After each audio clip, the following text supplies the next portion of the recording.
Second. Motion's been made, and second to go back in regular session. It is 1:36 PM.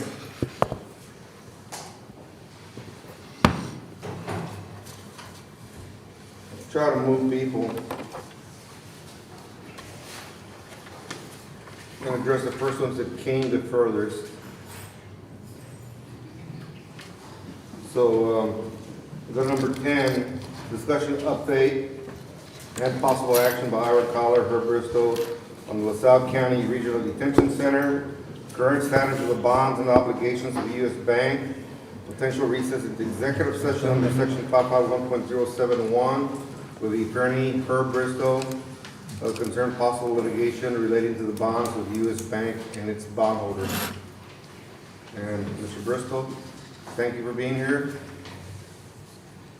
Yes, Judge, probably the most efficient thing that we might like to do is probably have a quick executive session and then come to the open session for the formal report from Ira. Sure. Sure, so we'd have a motion to go into executive session? I'll make the motion, Judge. Second. 1:37 PM. 1:37 PM. All those in favor say aye. Aye. Okay, let's go. Mr. McInnes?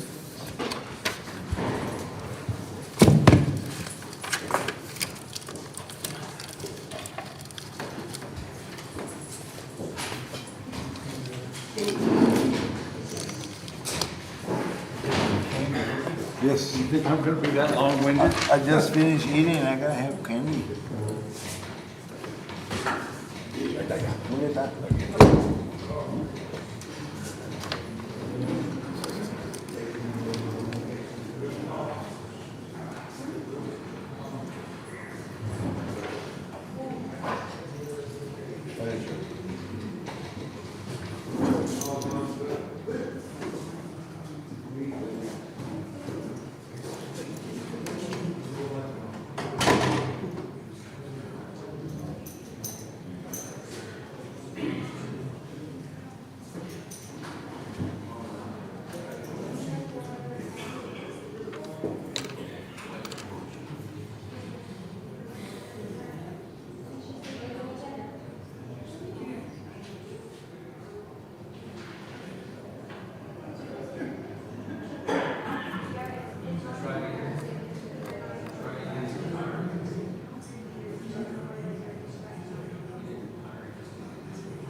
They violate during the holidays,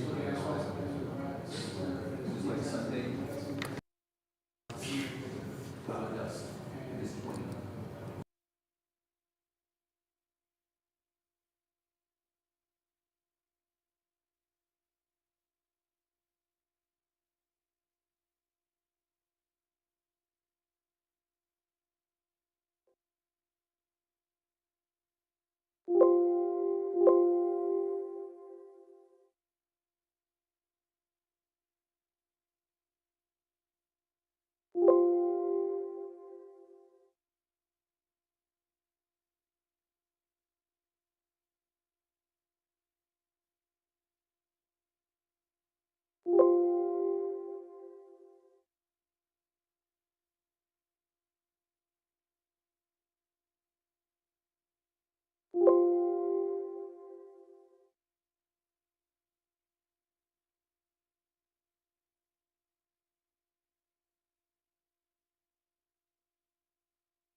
Test, test, test two, test two, test two, test two, test two, test two, test two. You got it? Test two, test two, test two. Ricardo, So you got it? You know which one it you know is? what it is? Ricardo,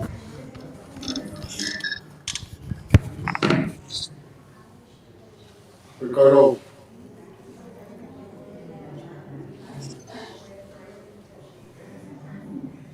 Ricardo.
Yes, sir.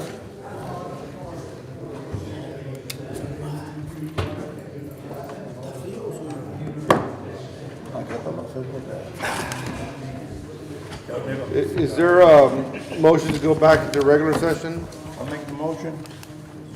Second. It is 2:21. All those in favor say aye. Aye. We're back in regular session in reference to Mr. Ira Collar and Herb Bristow. Mr. Cutler?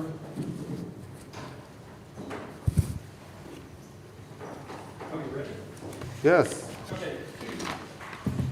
I'm here to go over the 11-month this year performance of the county prison.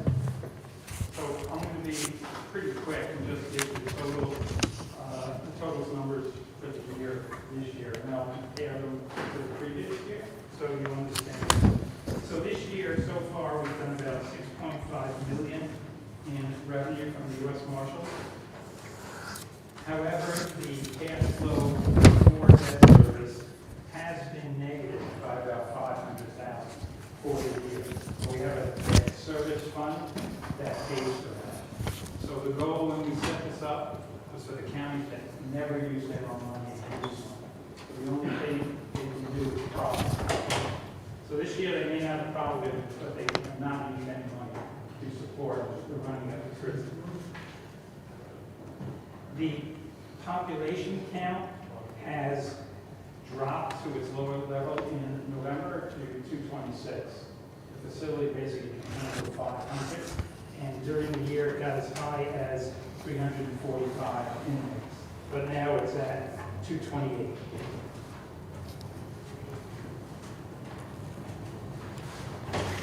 On a quarterly basis, the facility started losing some money when the population dropped for the quarter from 331 to 277, and it's dropped a little further in this quarter. So the third quarter was negative, and the fourth quarter will be more negative. But again, the money has been collected in the bonds, so the county doesn't use its own money to run it. It uses the debt service reserve account, which basically was put together so it can be used for losses of operation and the inability to pay the bonds. So we're now talking with the bondholders to change what they collect and instead use the money for the county's operation.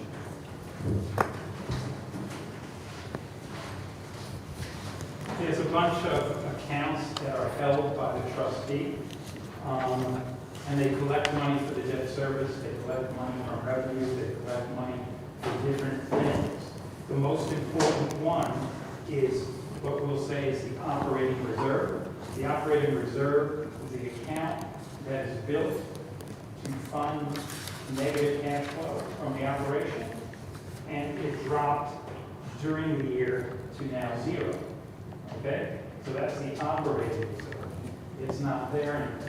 So now they have to go into the debt service reserve fund, which has about $2.7 million in it as of today. So there's enough money there to fund the losses.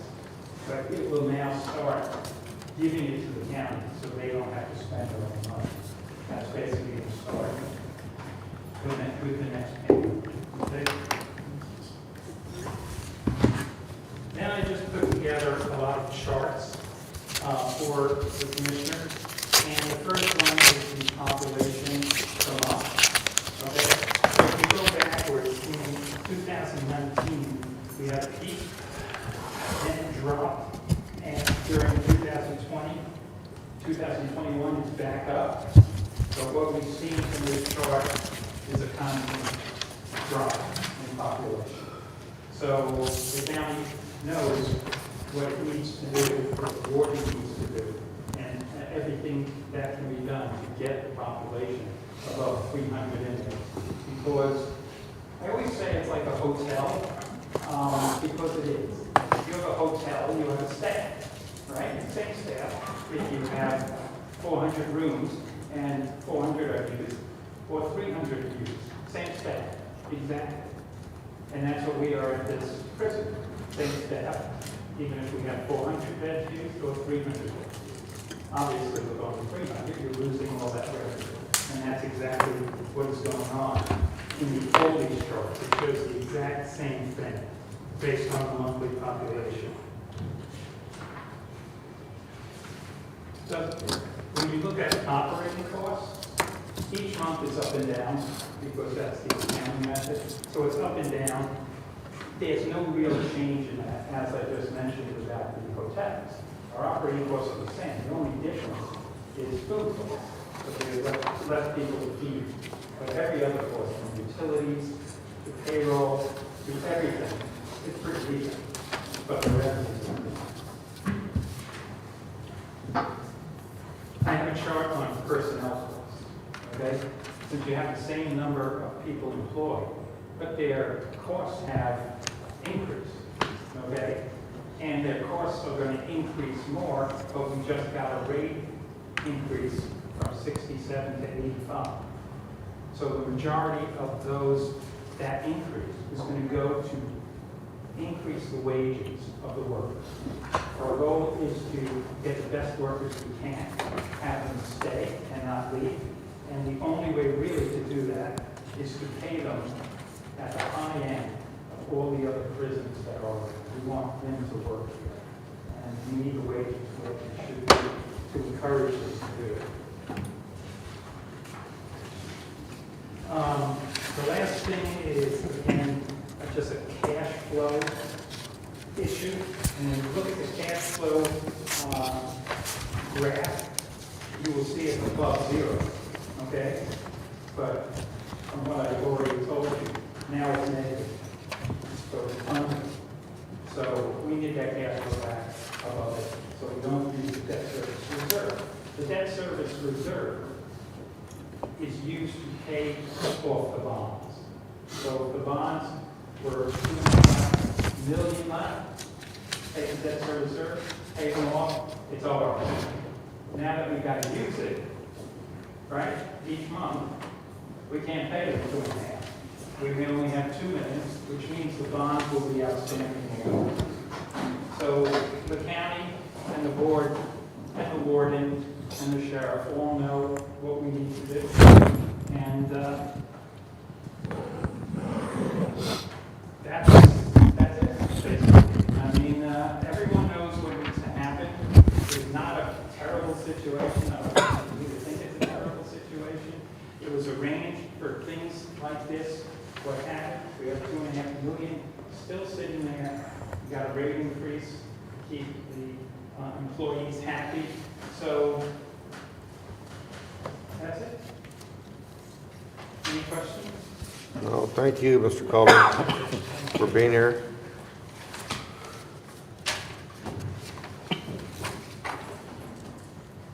We got some other items. Is Derek Gardner here?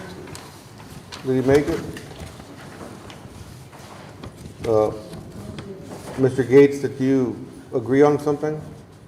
I don't know what Derek came up with, so he said he's going to visit with you. No, he said he'd be here today.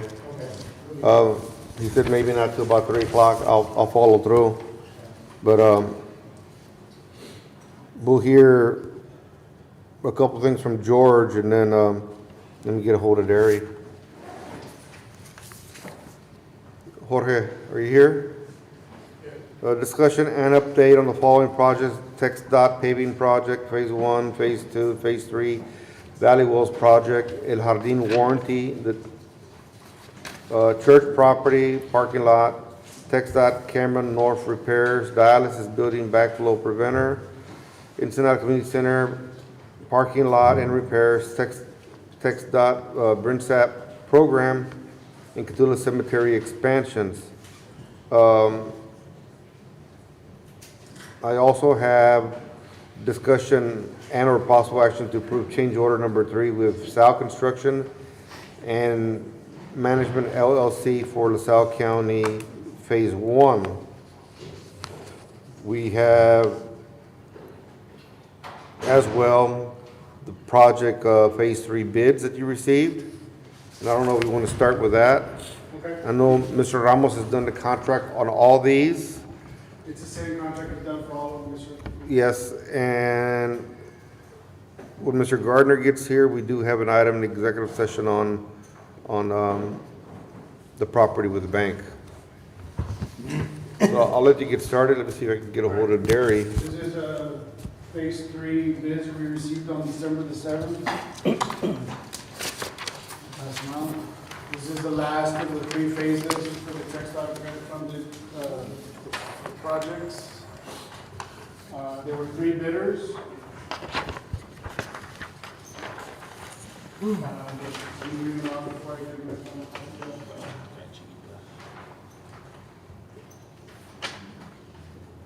3 bidders that we received on December 7th at 10 a.m. It was Salle Construction, the amount of $3.3 million, I'll read it for the record, $3,391,903 with no cents. CK Newberry LLC, $4,445,250.25. And Texas Material Group, the amount of $5,023,193.07. You see before you is the bid tabulation for the bids. We reviewed all of them. The low bidder is Salle Construction, as I mentioned, $3.3 million. And at this time, our recommendation letter is to award to the lowest and responsible bidder, which is Salle Construction. Right now, that same contractor is doing the other 2 phases. There were low bidders on that one as well. So right now, we haven't had any big issues, and we meet all the criteria. So that's the recommendation from us to the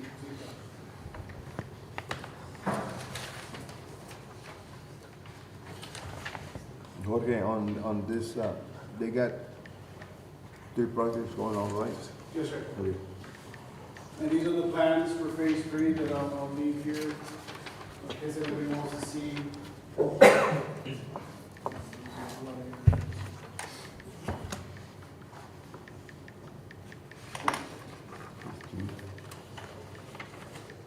And part of the item is to also review, if the county does move forward, is to get the textile form signed, the data so the textile forms from the county to textile before we proceed.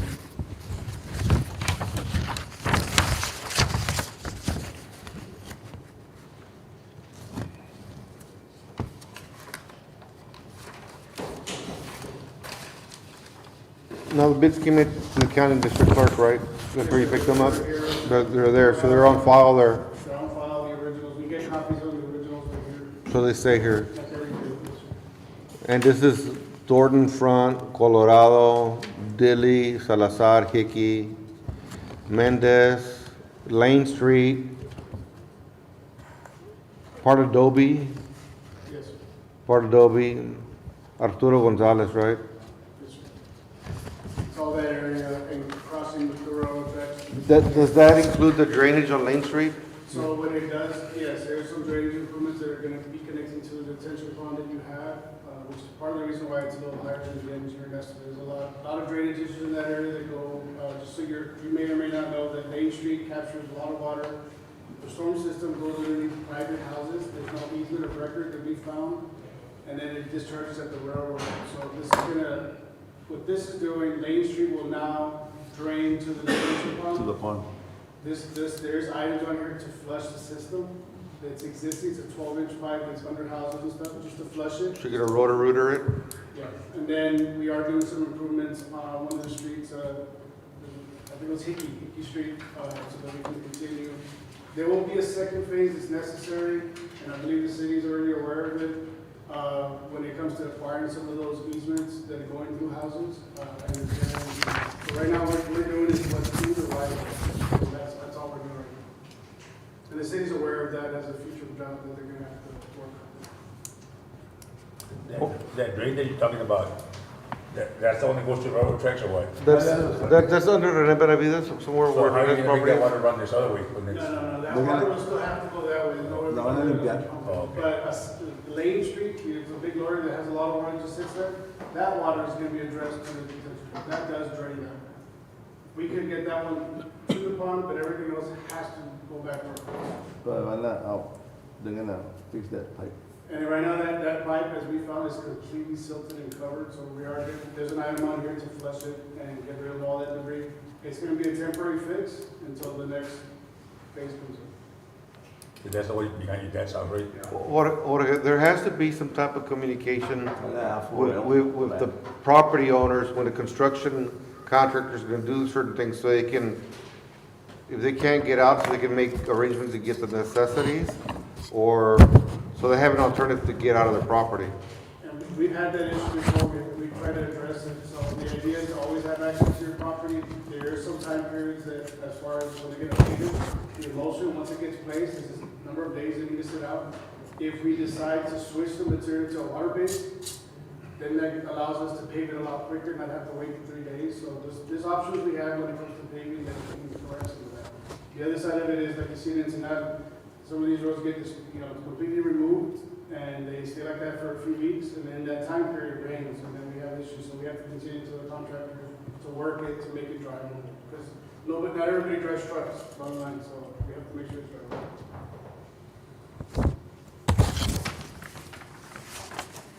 I mean, this is to wrap up the grant, you gotta do what you have to do to get it done, but just get a lot of the streets there. This will be the last of the 3 phases to pave all the roads in the county. Man, I know those people around Mendez and Dilly and Coronado, all people are really happy about it, so. So, you gonna make a motion to accept low bid? I make a motion to accept the low bid. It says precinct. South Construction and Management. Did you get one? Second. Motion's been made and second. We got one. Raul. All those in favor say aye. Aye. Motion carries. Along the same paving job, we could just jump to change order number 3 for phase 1. Awesome. We were able to come up with ways to help reduce some of the costs on the job. On phase one? Phase 1, What is phase one? Phase 1 is paving over the Saltillo, Hidalgo, all that area, plus the Alpinto, So if you recall, change order number 2, we issued a change to add some water lines to the city, needing some assistance with. And what we're doing here is we're gonna rework some of the roads that are in decent shape. Instead of putting new base that can be reconstructed, we're able to work with somebody that did have good material, and we're able to save $195,202.65. So that's what this change order is doing. It's allowing for us to get a credit for some of that work and reduce the contract in the amount that amount. I do expect another change order once they're done to remove a lot of the items that did not need to get done, which is going to be a reduction, but it's going to be a small reduction. Is that included in Monterrey, that Yes. drainage? Yes. So this is a savings that we were able to get back from, I know we had to spend some money on the water line, which now we're able to. Now, did you manage to put any type of, no, there's, where the buses drop the kids off on Matamoros or,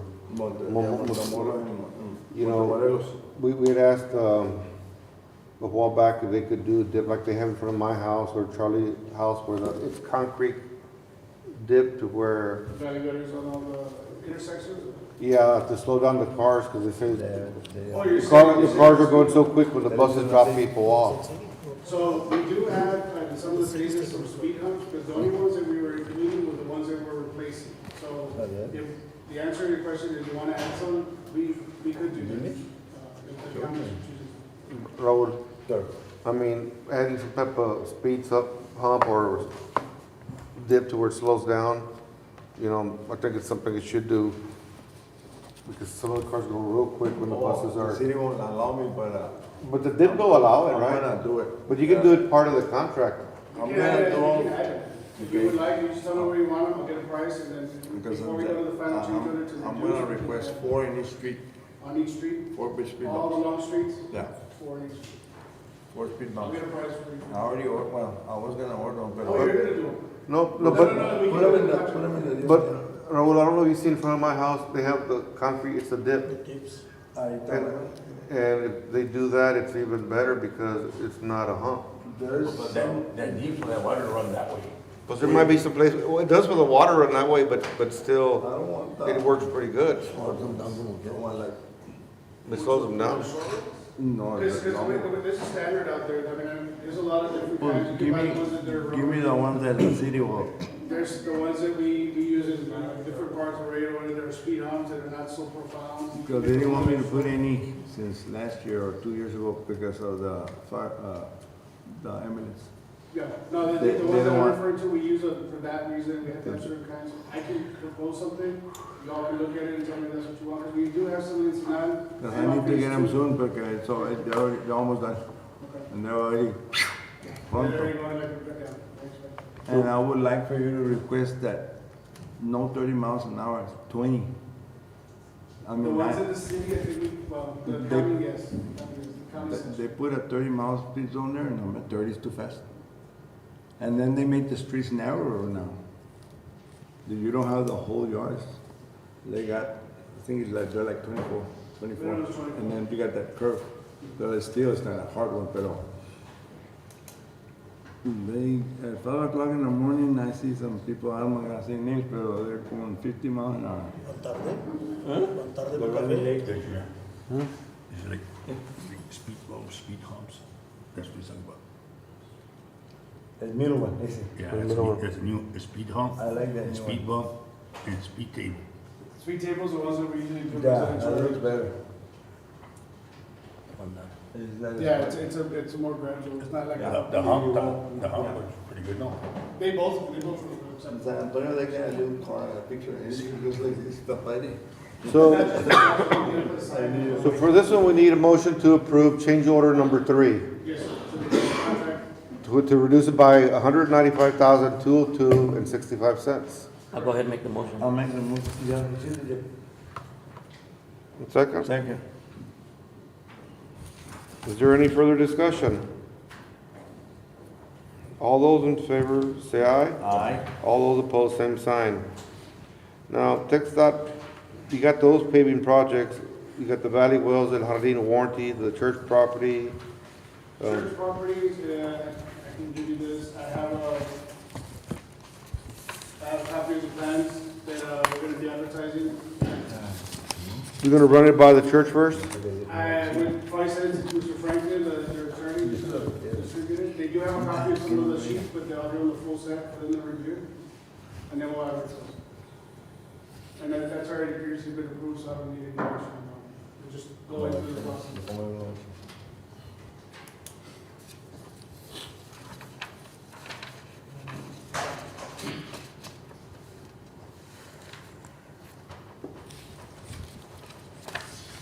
So we got the church property, and how about the TxDOT Cameron North repairs? Where you at? Camera repairs are still ongoing, we're in the design phase, we're getting some additional surveys, so that one will come out at the beginning of next year. And it's gonna be so to rehabilitate based on the amount that was settled. I believe the final settlement amount from the contract was 2.7 million, so that's the budget that we allocated for the job. Now, on the dialysis backflow preventer, I'm gonna have to reach out yet to go through that. they didn't put a backflow preventer in the creation of that, and there's a lot of, you got the kids, you got a lot of hotels, and if that lift station of the city doesn't work, you're gonna have sewage that comes back. So you don't wanna take a chance of getting that facility contaminated for the small price of a backflow preventer. And just the amount of sewage coming from that area, it's very important, to put it in. So it's cheaper to put it in after the construction than before. So I told Jorge to go ahead and do it. That way we don't have the same problem that happened with the library in Ensenada. It's the same material, same product we use in Ensenada is gonna be used on this one, so they'll go install it. They'll be on the private side, which is in the county's property, not in the right of way. That's what, Because everything coming from Charles, the hotel, and all areas of school go into the same Yeah. line. I mean, it backs up. If it rains or something, it backs up. You know, detrimental for the guys. why even take a chance? Yeah. Even though it's on the hill. So that should be done in January. Don't do it because it rains. I'll go look for you.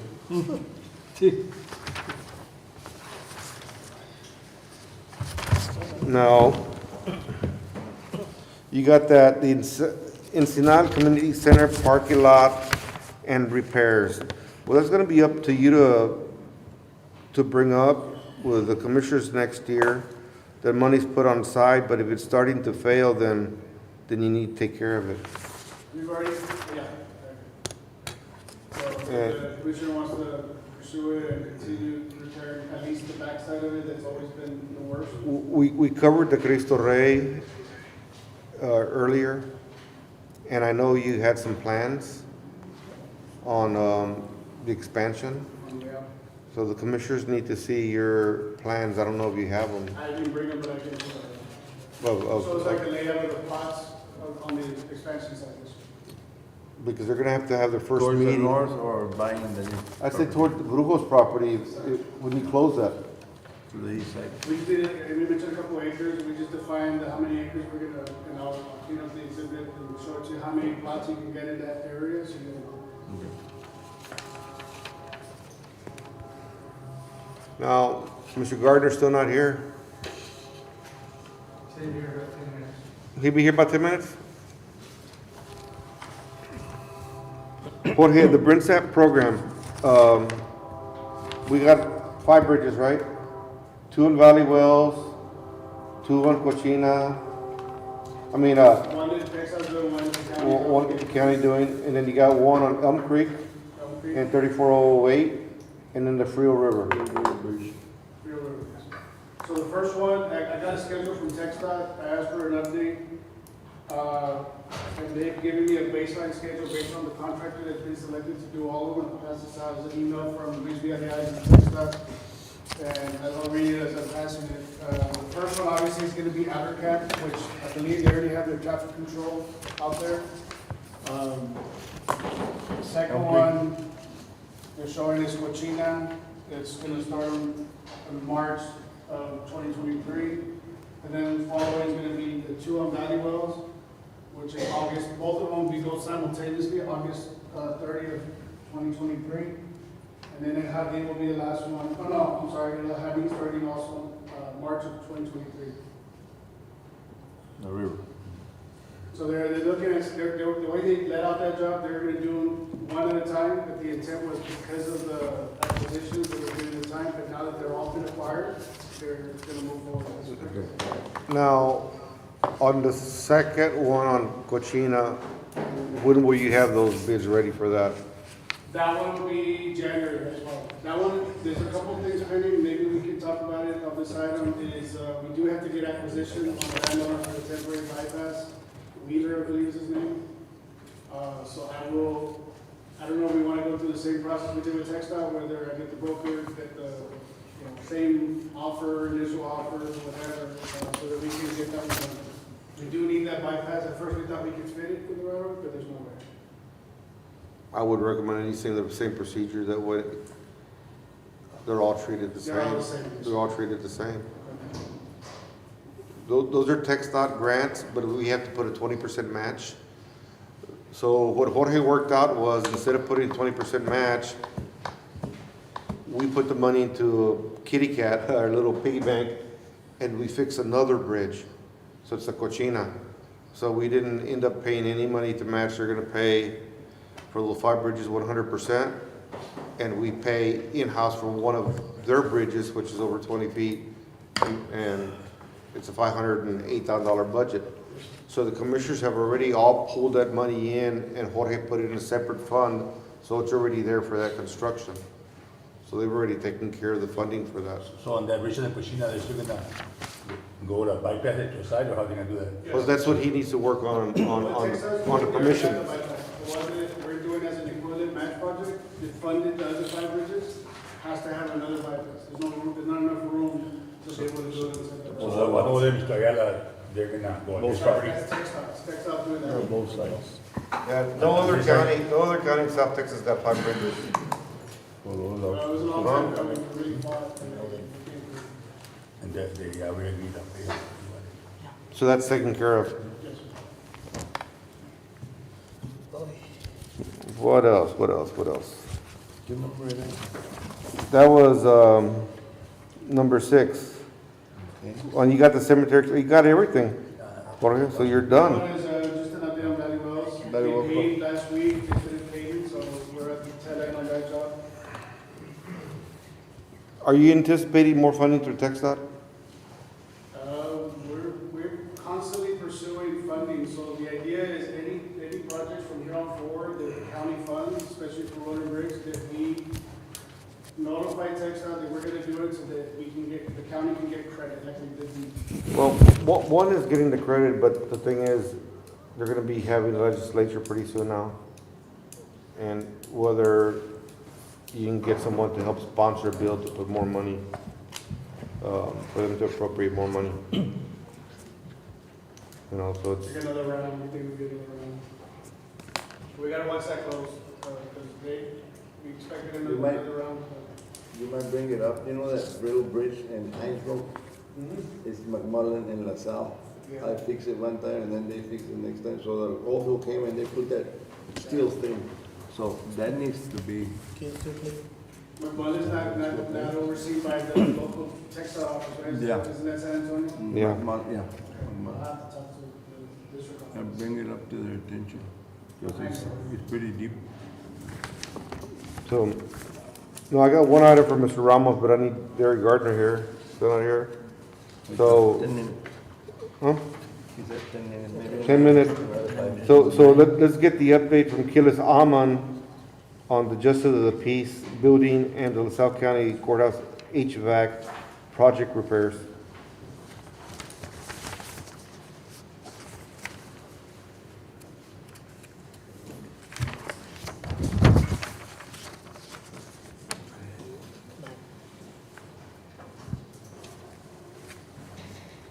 Good afternoon, Mr. Ullman. Thank you for waiting for us.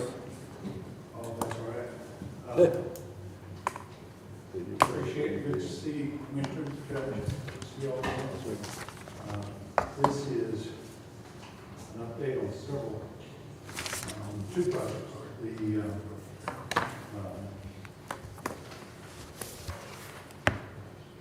Justice of the Peace #3, and it's ongoing construction. Rudy Flores is here, by the way, representing the contractor. Excuse me, I can't read these. As you know, the original contract is $1.57 million, and the project has been significantly delayed. We do have a change order that was issued a couple of months ago at $112,291. That work is ongoing, and that work includes changing of drainage areas. The difference between the allowance in the bid for the backup generator and the actual generator cost at the time of the bid, we could not get a price from the generator, Generac, because they were not, they didn't know what the price would be when we ordered it. And I'm sure you'll have that problem before, so that price ended up being about $7,000 more than it was, $7,878 more than what was the allowance. So that was a change order. So the change order consisted, also had all of the electrical for the IT and security, and there is a change order for that, and I'll bring that up shortly, for the actual installation of security. And that includes the security hardware. There's a comm system and security pad and everything going into the building that allows them to have control on the building and who comes in and out at what time. So that is also part of that change order. And in addition to that, there is a submitted change order that came in, let's see,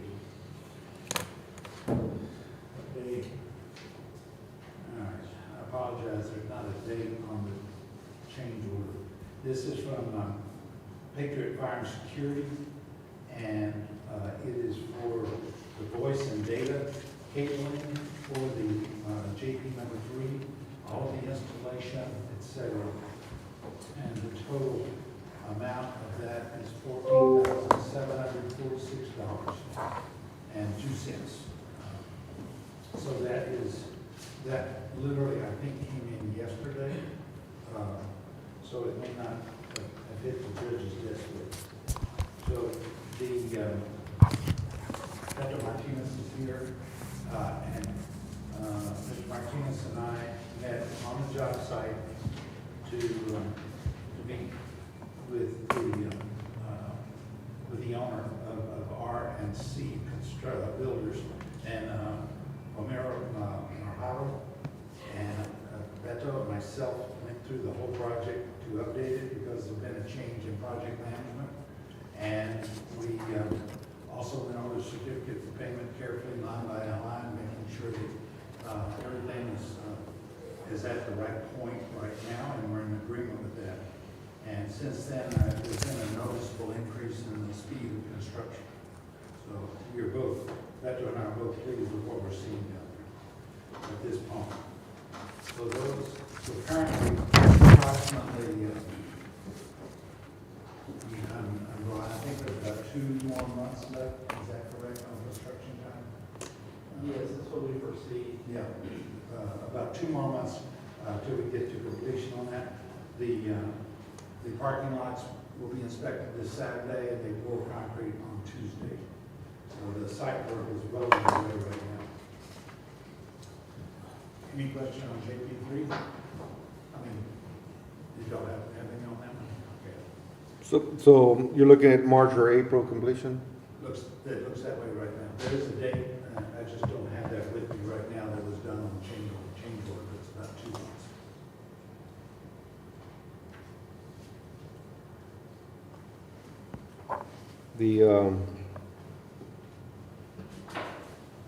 He's running behind. I mean, you think you have a good enough fire under him to keep him busy now? Beto and I and Romero, we all three met on this, and we think that it's going to be a little more concentration on our part to make sure it continues, but what we're seeing right now is a definite improvement in speed. So we think that, I'll say, there was a personnel problem, and that's been taken care of, I believe. And the owner down here at least 2 days a week now. So that's going to be a lot to help on that. And of course, Ruben's here today, and he's here the other 3 days. So there's someone from the corporate office here 5 days a week now. They just lost a lot of time at the beginning because I think their workers were probably just commuting instead of work, staying down here. I really don't know. So, and this is what I'm hearing from people that would see them, that they'd come in, so, you're not gonna show up till later in the morning, and you gotta leave earlier to get home, so they were only working 4 to 5 hours a day. Am I wrong? I mean, because you're right, it's right there in your precinct. So that was what they were witnessing. So if they have more of a commitment, then they gotta get some people to stay down here.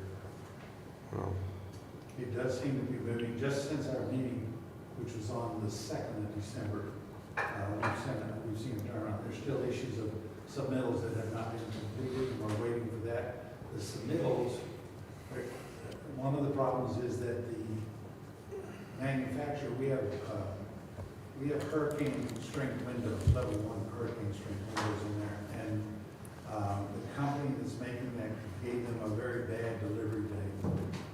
After the 2nd, we gave them other options with other manufacturers, and Bruce told me that they've got those out. There's at least one bidding and another one preparing to bid the windows, and hopefully, because we talked directly to the representatives for the manufacturer on delivery time, and the ones we gave them had much better delivery time than the one that was specified.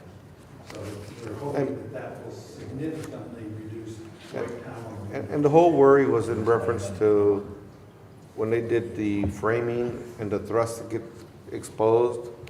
I was afraid that you might have the same repeat that you had with the EOC, that those thrust by Davila were exposed to the weather and later warped. So you're having to come back and adjust them and tighten them up to where there's no movement. So that's the biggest fear that you have, that We did not have that, may have been because of drier conditions or something, but this, the exposed time didn't seem, and we've been through the building, so it all looks very, very stable. So- And then you'll notice when you go in the building, there's some very large, they're called laminated veneer lumber pieces that are in the walls, and that's part of the wind brace to meet the levels that we're talking about. So there's some significant chunks of lumber in there that are intentional. And you are correct that the thrusts were not exposed to the weather as long as they were previously with EOC. So, The next is the heating and air conditioning system, the geothermal heat pump system. As you know, we did a very large maintenance program on the existing system, and the system was installed approximately 12 years ago, and the new system is going to take care of upgrades not only for technology, including a new control system, but we're installing new sensors so that there can be readings remotely on amount of water flow, what the temperature of the water is, and several other things that we don't have on the old system. So it's really bringing the whole system up to the current standards. The new management control system is going to be fully remote, and training is going to be offered at the end of the project so that we can have people on site who can work with the system and have full access. The next thing would be the adding of what's called a fluid cooler. And if you can imagine, you know, a radiator, but there's 10 of them out there on the roof. And that is adding a piece of machinery that will fully back up the wells in the ground for the geothermal, because we're going to end up taking those wells off while we do cleaning and maintenance and some adding some sensors and such in that circulation loop. And that means that this radiator, fluid cooler, will take up the place of the wells. It also gives the county a backup. In case something goes bad with one of the wells, you have this as a supplemental cooling device.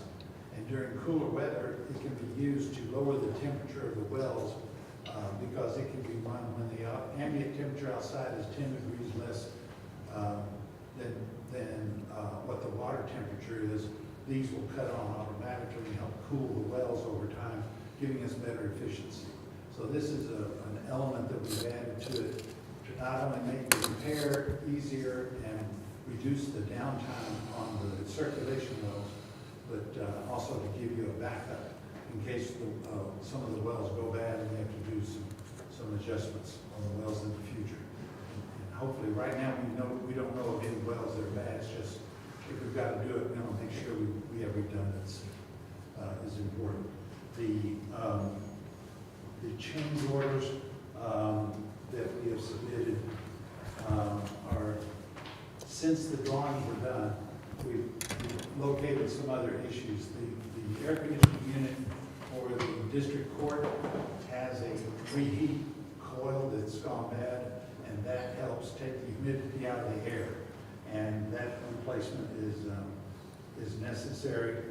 The console units that are all the wall units that are on the fourth floor, all of those console units were greatly delayed, which was going to cause us a problem when we have to shut the wells down to clean and add the new sensor to it. So we're asking for $9,862 to get that shipped in earlier, to get that set up before we do the cleaning of all the wells. And in reference to cleaning the wells, there's going to be a period of about 5 weeks, roughly, is what we have scheduled, where the air conditioning heating system will not be functioning. And we scheduled that for March because of the temperature. Also, the contractor, they're gonna work nights and weekends to try to keep the problems. It has to be turned off to do what we have to do, but it will keep that time period as short as possible. So we realize, especially with DPS, of course, there's not as many of those here as there used to be, but and the sheriff's department being here 24 hours, there is some issue there with them being uncomfortable. And if it's cool, employees may have some electric heaters that put under the desks or something like that to help them out a little bit. But there is no way to deal with what we have to do in inserting the sensors. We're literally changing a location of an air separator, which means the big line has to be cut and relocated. So that is it's kind of mandatory when you do that. And the third element is a new fresh air power source heat pump unit in the basement. And this is a fresh air unit that has failed, and that's a total replacement of that. It's a 4-ton air handling unit. And what it does, it takes fresh air from the outside and adds it to the building to pressurize the buildings to reduce infiltration of outside air and dust and dirt and things. So that change order is a total of $102,746 even, and that would be added to the current contract on the geothermal heat pump system. And we had an excellent pre-construction meeting on the 28th of November, I think it was. And all the contractors on board and everything is scheduled. I do have a new schedule, and it does, it is as tight as we can get the schedule, counting the delayed delivery of the console units and the the large cooler.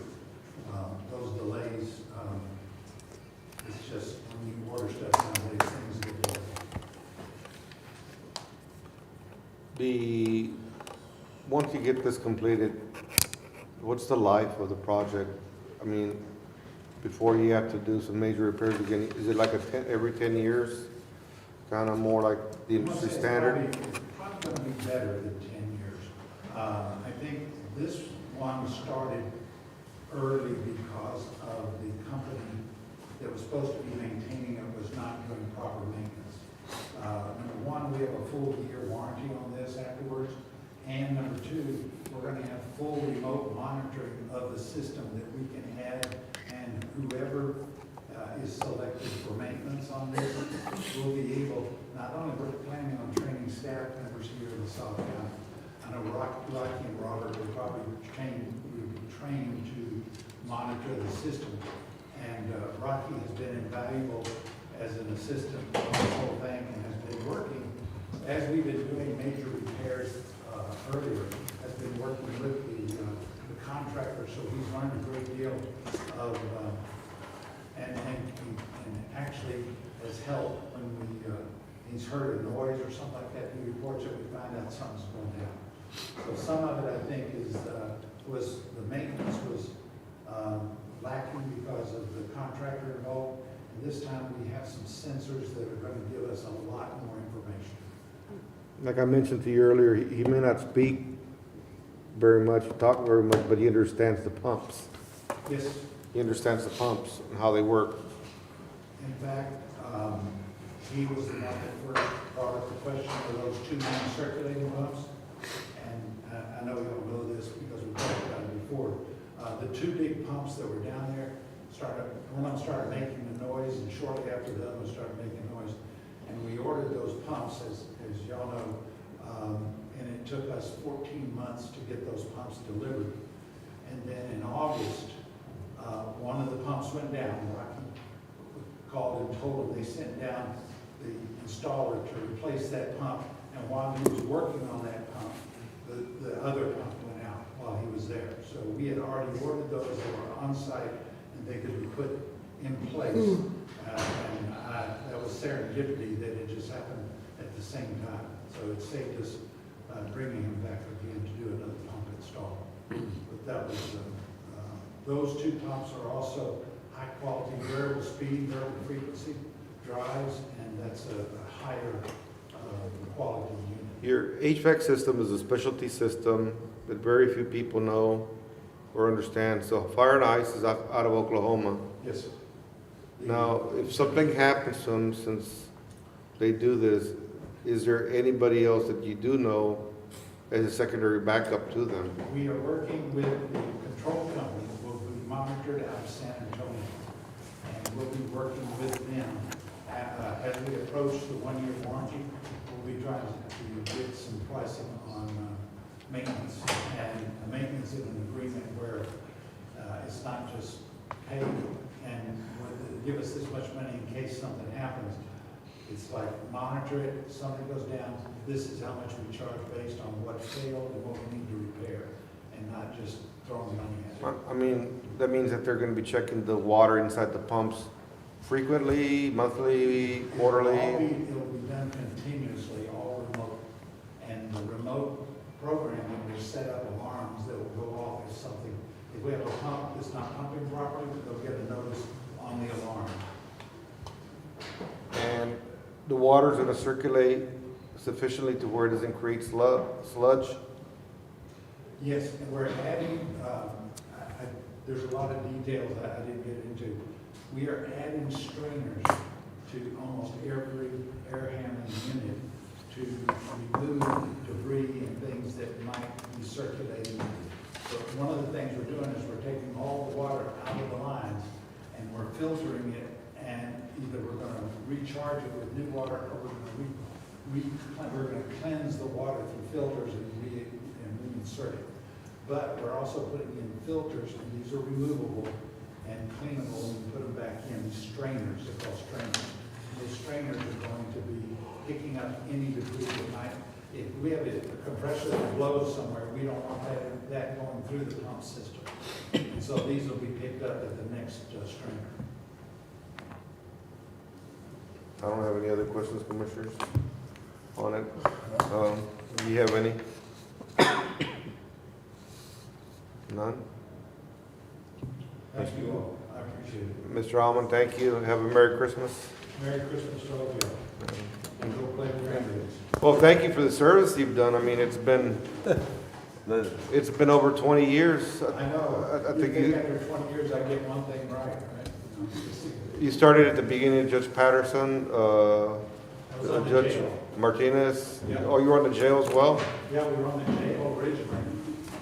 So you've had 3 decades in LaSalle County? We need that one already. I really don't want to talk about it, 'cause I started here when I was 12. 3 decades in LaSalle County. So thank you. Thank you. So we have next item, executive session. Let me see. No, this is, we put it with Donato. Okay. What's his name? Larry Gardner. Gardner? If I can find it. 15 days. 15, discussion executive session with potential action, open session pursuant to section 551.071, Constitution of Attorney Donato Ramos, and section 551.0725, Commissioners Court deliberation regarding contract being negotiated, closed meeting, negotiation for the purchase of Wilbur Henry's property for precinct number 1, including repayment terms. So we would need a motion to go into executive session. A second? Second. All those in favor say aye. All those opposed, same sign. It is, what? 3:14. So, Mr. Gates, Mr. Gardner, Mr. Ramos, Mr. Martinez. Who?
That's the original. Oh, yeah. Does it- That's what Jim, y'all wanna keep this? I do. Okay. And I'll send you, y'all should, you should have my appraisal I did a year and a half ago, but I'll make sure you get it. Because you'll have both of them. Okay? Thank you.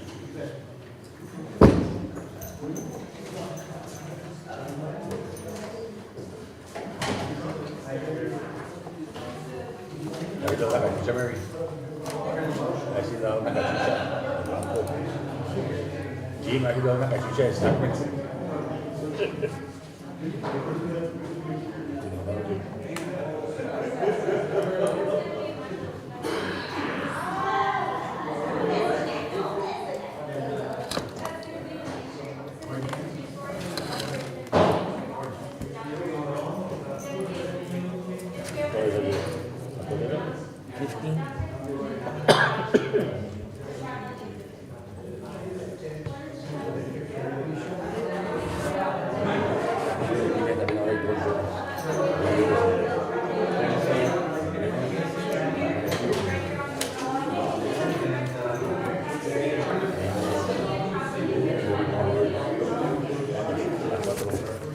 Are you okay?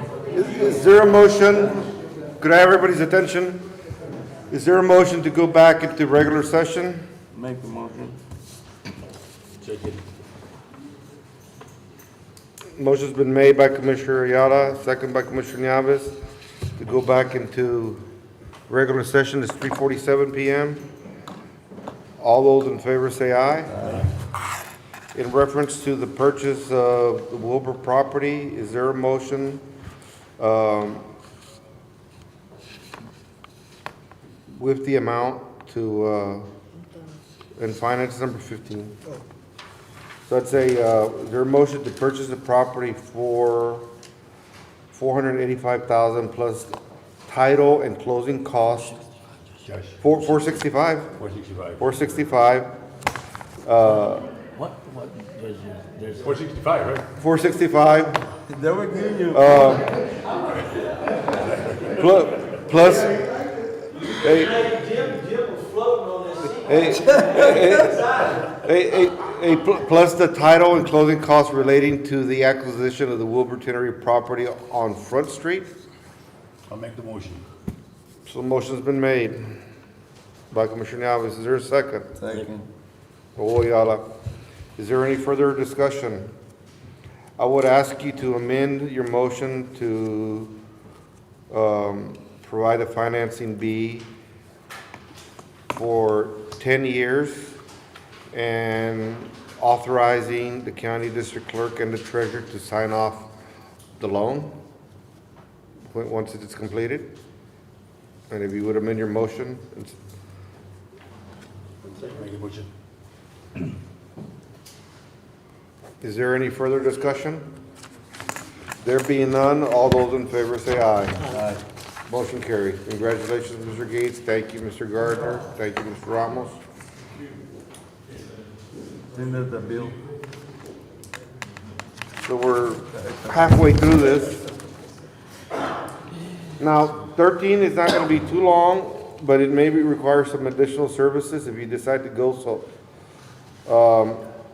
Number 13 is discussion on the status of the Will Housing Building and the interest to set up a future meeting on the construction of a new appraisal district to be paid by the district with consideration by LaSalle County to transfer or trade property for the property being used to house the driver's office license and DPS license weights and property construct a new building.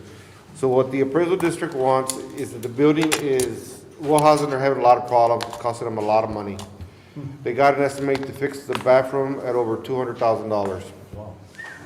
So we're paying rent for the building. Sewage or what? Huh? Sewage or It's just, all the bids they got were really, really high. drainage?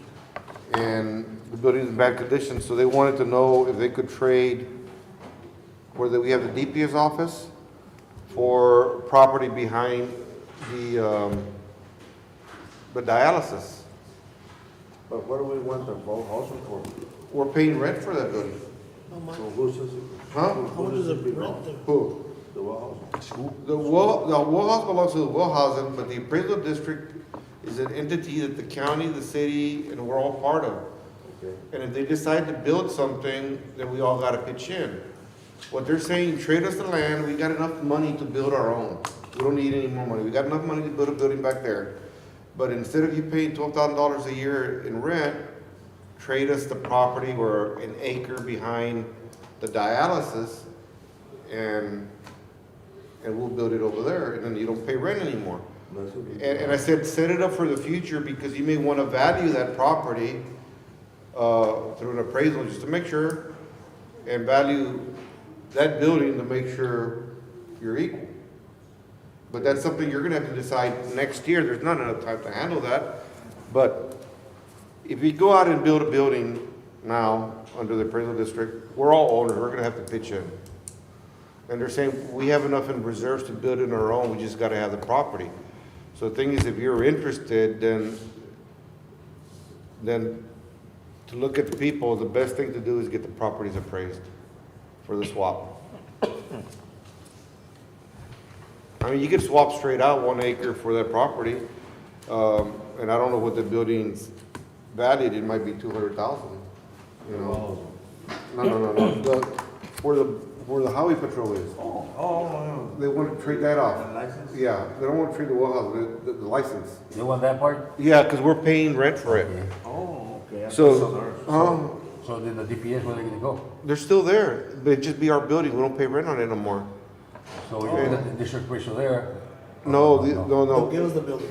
They're saying they'll give us the building if we give them some land over here to build appraisal district. Behind the dialysis.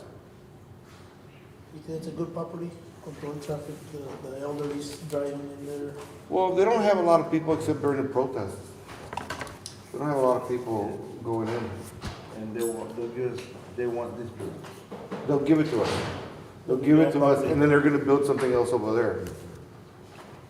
But the decision is not so much today, the thing is, So they had bought it from Jesse Sanchez? they bought it from Jesse Sanchez, and then we've been renting and paying $12,000 a year. Oh. We paid $12,000 a year for it. So we've had it 5 years already, we've already paid, what, 60 grand or more. Plus, we repaired it. We put the new roof and remodeled it too. So that's the decision. I said, are you interested? Liz wanted to be here because she voted for it, but she didn't feel good after it. So that's just said, you know, let her be here, let her explain it to you all.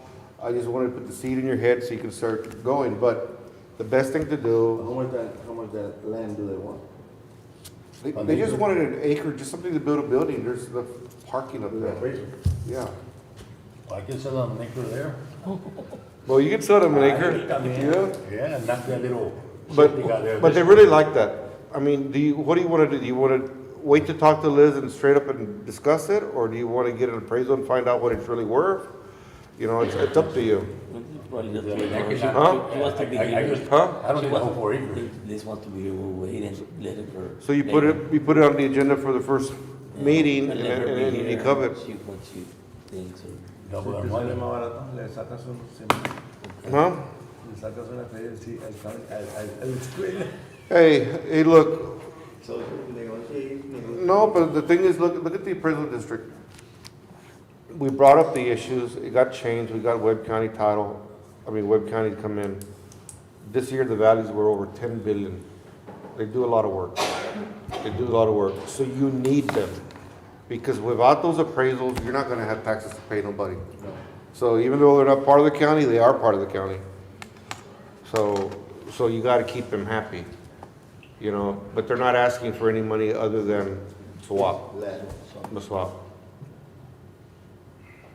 So, you know, Liz, like I said, Liz couldn't be here and, just put it off in January and create it. They don't wanna wait too long, they wanna get started. We can table it and then bring it back in January, perhaps, or what? Yeah, you can table it and bring it back in January. Okay. Second. Motion's been made and second to table. All those in favor say aye. Mr. Don Smith, you're here. We Yes, sir, sorry. Now, for those that don't know Mr. Smith, I met him somewhere around 2013, 2012. Callahan Ranch? No, I actually met him in San Antonio. And Callahan Ranch. he's a former fire chief of Travis and Williamson County. Is it Williamson County as well? They're going in names. Huh? Yes, sir. So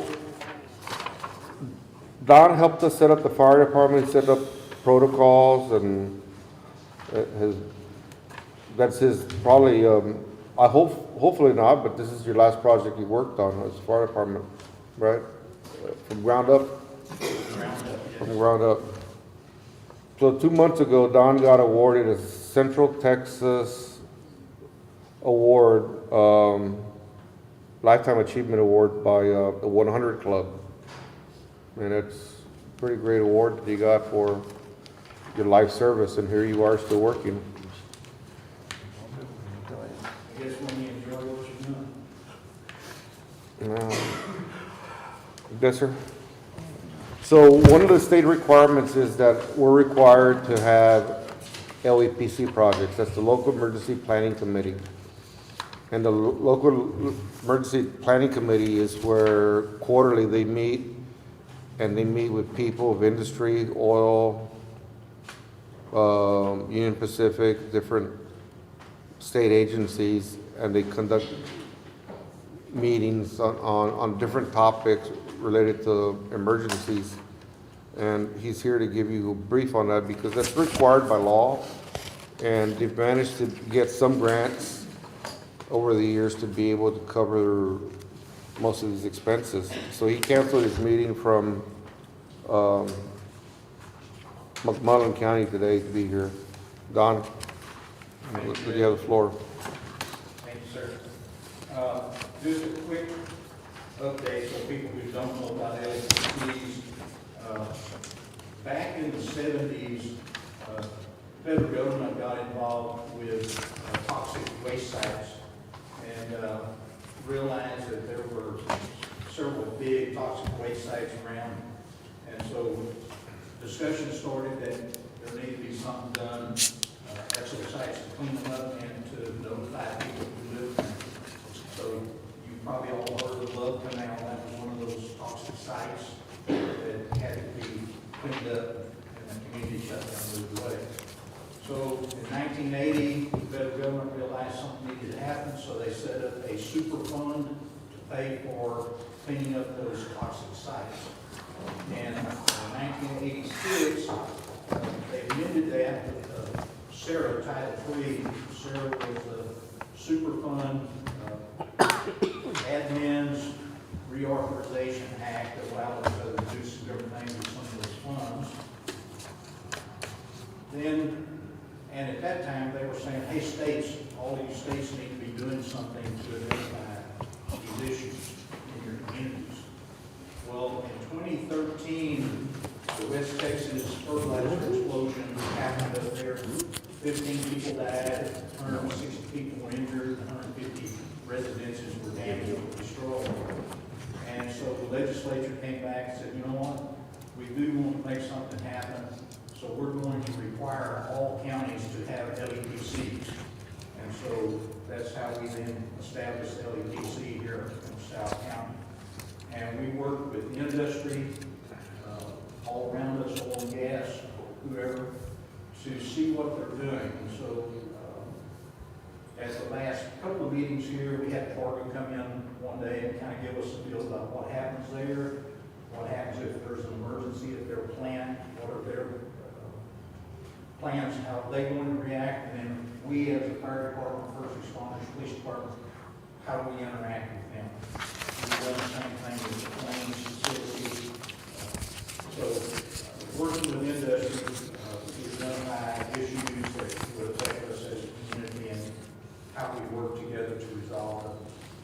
And so the judge asked, what projects are we looking at for 23? So I made you a little handout real quick just so you can kind of look at that. It will be continued working The LEPC maintain that we're doing all the forms and records that are required by TCEQ, that's our oversight agency with the state.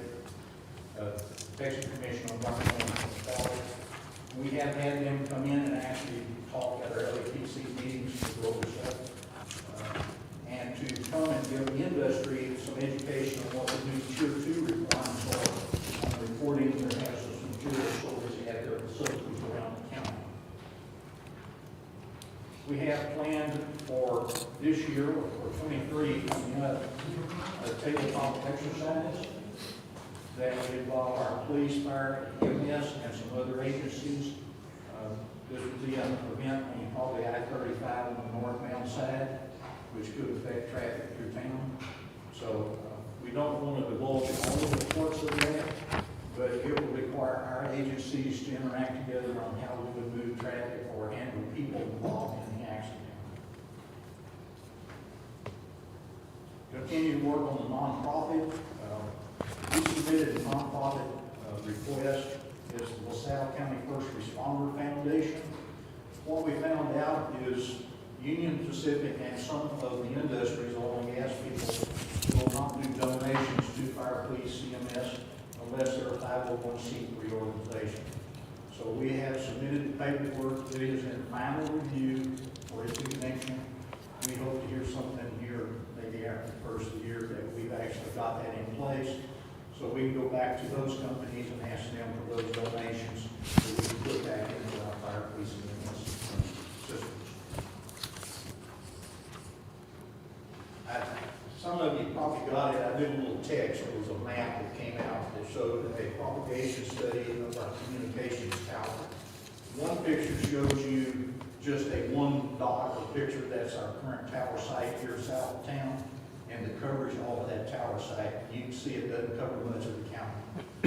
We have written some grant requests submitted to the governor's office, to the senators, and to our council, or to our commissioners, congressmen, asking for them to assist us on moving forward to upgrade our communications.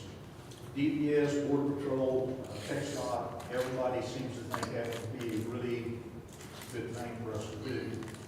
So I had a little roll to look at what we would need to do to kind of cover our county. So the pictures that you got, one of them will show you 3 dots on the field. 2 of them look much bigger than the other. Those towers are 300 foot tall, so it gives us a broader coverage area.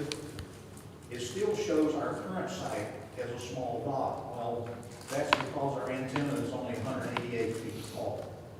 If we also upgrade that tower to 300 foot, that coverage area expands, so it fills in some more of those spaces. So I'm hoping that we can get our senators and our congressmen to work together. If we can get all 4 of those working for us to go forward, I think we've got a good shot at maybe getting that upgrade, because it does have an impact on what's happening down here in South Texas with all the heat and stuff. I know the sheriff's office is still involved in high-speed chases out there on some of the ranges and stuff, and no communications. So that's a big issue, it's just safety. Part of the thing is, we're part of the Middle Rio 911 system, and they recently did upgrades to theirs, and they've done upgrades to their side, but our county doesn't get it, and some of the attitude was, well, you're rich, you can afford it. Hey, it's the same pot of money, and they should share alike. They should share alike, so that's been my thing. So I said, just because you afford it, it's not right that you work hard at it and you're gonna get punished. And when you get to Ensenada and you get into the Fowlerton, there's no coverage. So the towers are needed. It's gonna take some work, tenacity. Well, I do think that we have an opportunity to upgrade our system. It would actually help us be also balanced, but I think there's a good opportunity there if we work on that. We asked for an interlocal agreement. I actually gave a copy of it to the city manager back in the summer of 21. I followed up in the spring of this year, went to his office to visit with him, and at that time he told me that their attorney who had gone on sabbatical and they had not reviewed the process. I talked to the mayor a couple of he told me he still had not seen the interlocal agreement. We actually need something set up. We, as the fire department, we cover all of the buildings that are in our coverage area, which means we need to be in there doing inspections and looking at them. As we're set up right now, we don't really have code authority for code violation, and I don't know that we particularly wanted that.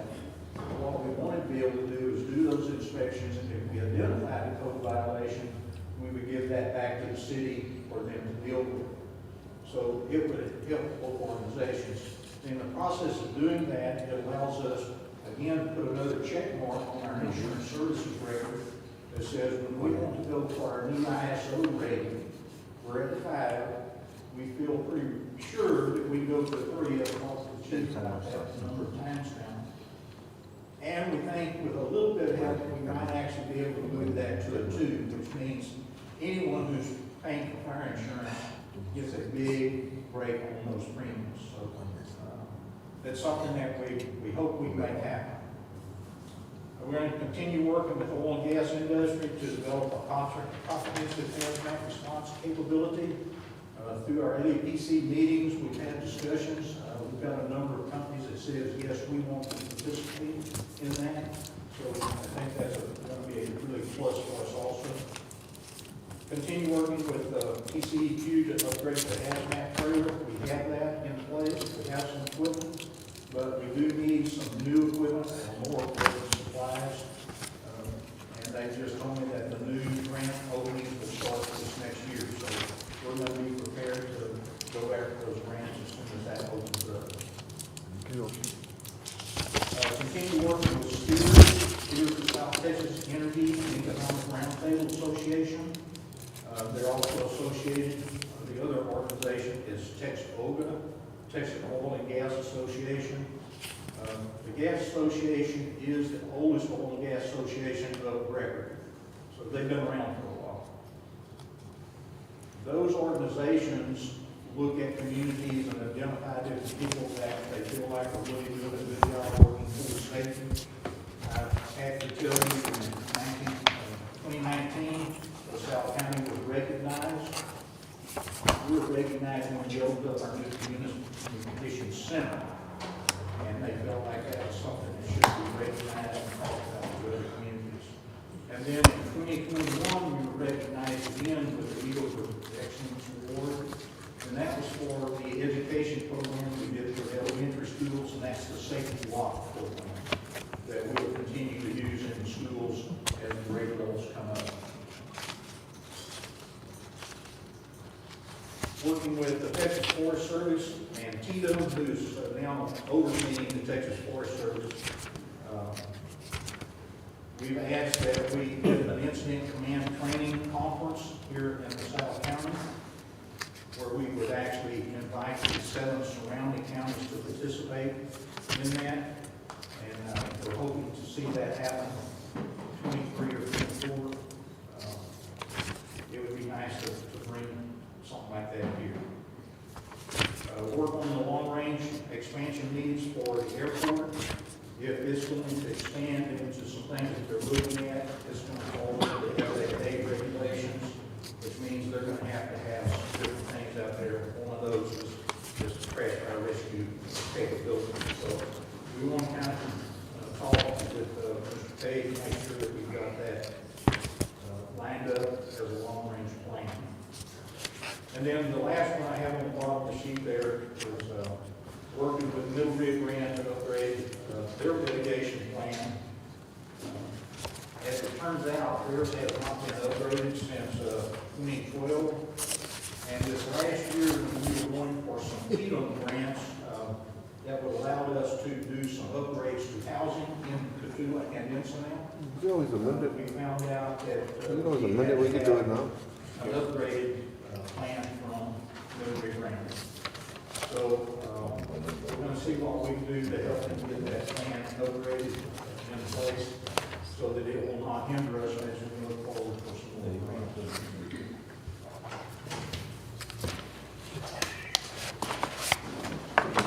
Questions or anything about LEPC and future comments? Don, I know you've been very instrumental in setting up the foundation and doorway for a lot of donations have been made by companies that now work with the sheriff and the fire department. But I know that you were very instrumental in opening those doors to the LEPC, and you continue to do so. So, I mean, I thank you for that work that you've done to help us. I mean, you bring a lot of knowledge and experience, so I appreciate the work you do. Now, TCEQ, Texas Commission on Environmental Quality, has these grants that help, and they do help quite a bit, but we were doing some of these things on our own as far as a tier 2 before they pick it up. We were keeping track of every single tier 2 site, well site on the system on our own, and now they do it for us. So you're gonna get a lot of paperwork that says tier 2, but it's already been filed with the state, so it's available, so you no longer have to do it. I had one person just entering them every day, and that was when Vanessa was working with me, because there was over 4,000 of them, and now there's even more than that site, so you could spend all your time doing it and never catch up. So now the state does that through the tier 2 reporting system. And that's all available to us electronically. And what happens is the fire department has access to it, so by the time they get to a fire site that there's accident, they know what chemicals and everything's at that site. So it's very important, you know, that we do that. So it helps a lot that the state does it. One of the things that we did with some grant money that we've gotten in the past, we were able to put some computers on some fire trucks with the idea as we developed our communications center and got a software program in place, they would be able to have that software in place. The call comes in, add an address or a location, and type that into the computer, dispatch center. The screen pops up and it says, hazardous material at this location, it's located at this place, or something like that. They can then send that screenshot right to the fire truck that's in response. Just go on and get that information real quick and see what's at that location. And if you have a pre-plan already set up, it may tell you, do not approach from a wind or approach from some direction. So one of the things that's happened is we've got some software in place or computer-ready program to dispatch. Right now, I don't think that it's actually set up to handle the fire department needs. So that's going to be another deal that we need to look at is how do we get that stuff programmed in so that the fire trucks can actually get that piece of information. So just another one of those steps as you move forward and you go through that process. It's really been nice to kind of see that center work over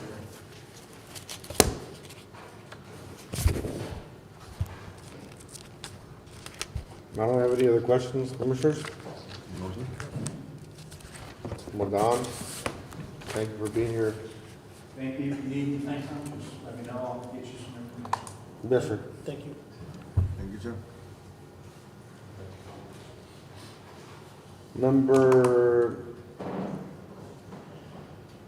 17, discussion possible action to accept donations to the sheriff and fire department. Mary, did he have some?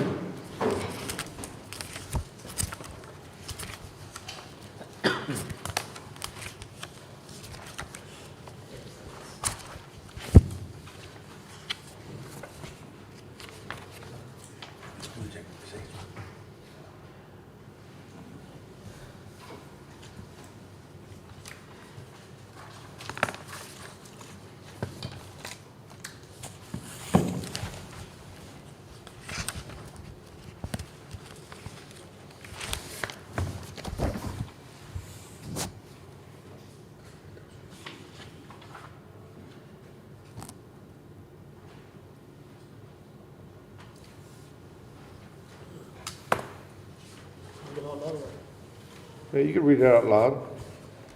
The commissioner won't see it though, but. You want to see it? Que son los bonas. No, it's the Donations. donations.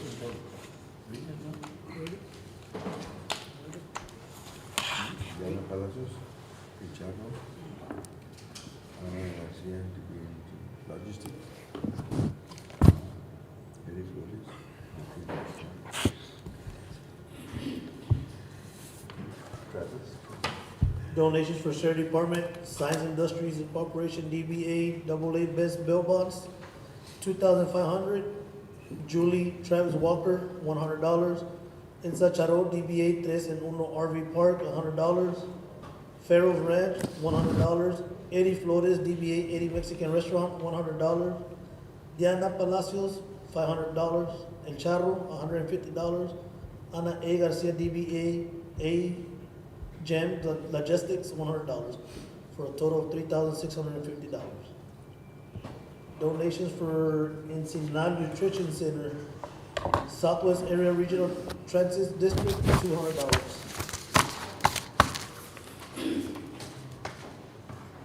Great job.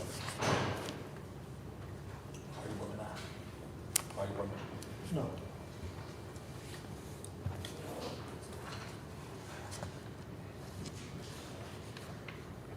I'll make the motion for the sheriff to accept the donations and Fire department? the fire department. And Where's the fire Well, department? that's right. Huh? The fire department. There's nothing for the fire department, it's just the elderly nutrition. elderly nutrition in Chinao. I wasn't notified of the elderly nutrition, so I didn't put it on, so it's just the fire department. So the elderly, I asked Mary to put it in and you can ratify it in January. So, I mean, it's gonna be the only choice.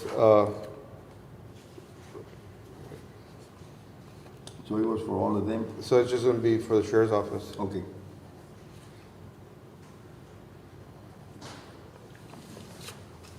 So you change your motion to Motion, yes. reflect, just the sheriff's office, and who seconded? Second. No, there was no second yet. Okay, so motion's been made and second to accept the donations for the sheriff's office. Any further discussion? All those in favor say aye. Aye. Okay, motion carries.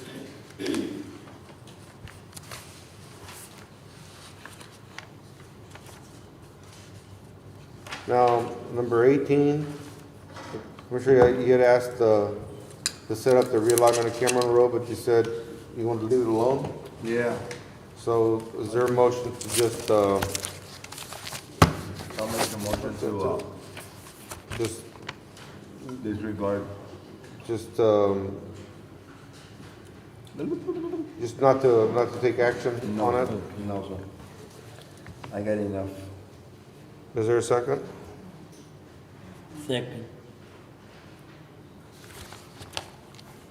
Okay, for number 18, discussion possible action to realign. We have a motion not to do anything, basically, leave it alone. And second. So, all those in favor that, honor Commissioner Ayala's request, say aye. All those opposed. So now we got a couple of things. Bills, budget, and minutes and reports. So I'm going to the budget.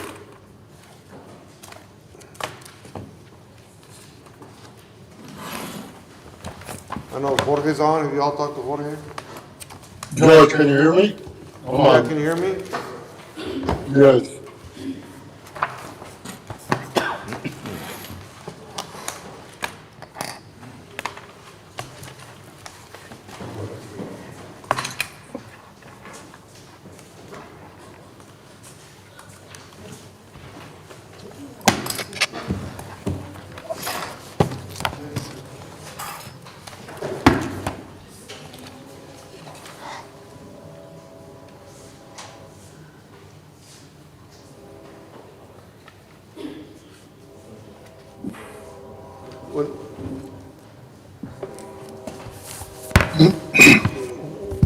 When we have a budget meeting,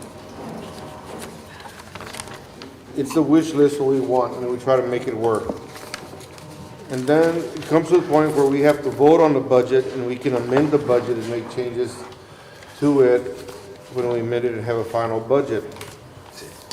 One of the things is that we're gonna have the dialysis that opens up also, and you're gonna need money. Man, and in looking at our budget as well, for this year, we still haven't received all the money, so even though we got 100%, it's kind of crazy to spend 100% because you don't always get 100%. So up to date on real property taxes, we're about $581,000 short. For delinquent taxes, about $37,000 short. On the general property tax, we're $61,000 short. And we haven't received all the money from the Paid Up America, which is the COVID, so there's still about $700,039 that haven't been collected. So all in all, there's roughly $872,000 that haven't been collected. So I went back and went through it, and I'll tell you the changes. And you can amend it, and I talked to Mary, is that you can amend the budget at any time. So you can amend about money in January, February, and I suggested you may want to amend the budget in January when the monies have come in, the minerals. Because this year, like I said, we were about $580,000 short. So Jorge figured out the budget that everybody gets 6% as far as the employees. I went back and looked at some expenses in departments, like in Mireya, cut the temporary employees, and I cut down the transportation.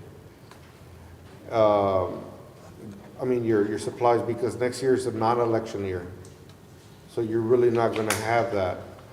On the sheriff's office, I cut down none of the wages, some of the overtime, because you can have the cops grant, but if you get your people employed, you're not gonna have that much overtime, but you still got your Lone Star and other time to do. I also cut some of the hospital. I didn't remove what is there, is that if you get communication with the governor's office to get those inmates from your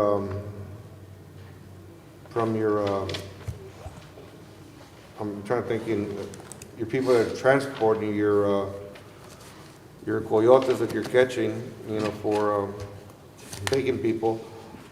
Those are costing you a lot of money for the medical bills, but if you can work out an agreement, somebody's phone? If you can work out an agreement to where the state takes the people, it's a lot of money. I mean, you can always come back and amend it, but right now, just to be safe, I said, hey, you know, let's cut it to where it's at. We're not cutting anything more than what's there. Didn't cut anybody other than that. But let's leave it at that amount. Because we had put 350, but it was only budgeted for 100. That's the only change that we did, cut back on some of the expenses. I did do that change to add $55,000 to the repairs, to bring it up to $100,000. I don't know if that's enough, but you can amend the next year as well for the building repairs that you're asking. How much you say? I put a total $100,000 to get it to Jorge. We come back, the only thing we had been split on was on the JPs, on what we do the JPs. You know, we had said 61, I done 56. I done 56, I said, meet me halfway. You know, meet me halfway on that.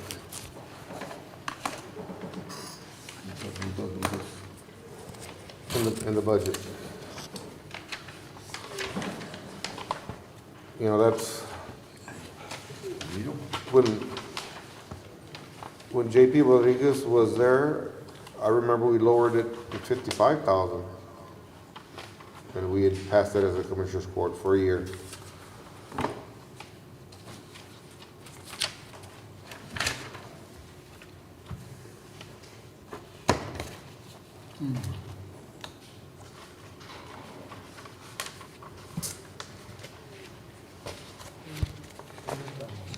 Page, 15. That's on that building, no? The building? No, that's on the JP salaries. Okay, wait, I can't find it. Give me stuff. County clerk. That's number 15 on the very bottom. 15, 16, 17, and 18.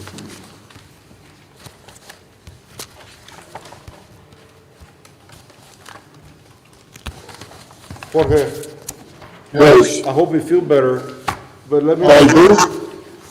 know if there's anything else. I think on the income, I made some changes up and down some, but nothing that's not predictable based on the last budget analysis. I mean, if you disagree with me, let me know. No. And just for the benefit of the commissioners, the cost of the 6% increase was somewhere in the neighborhood of $20,000 for each. So, your road hauling materials account was reduced by that amount.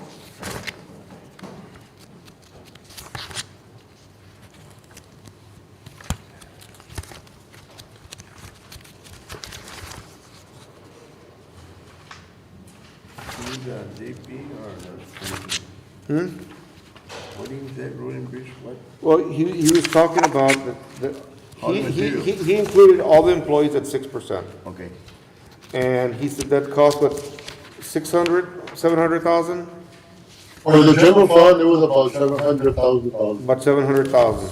And each road and bridge was approximately $20,000. So it costs that much to do the 6% across the board. And the sheriff, the amount that you gave was a lot, that you're planning on giving raises is a lot less than 6%. It was like 2%, so they'll see more money with the 6%.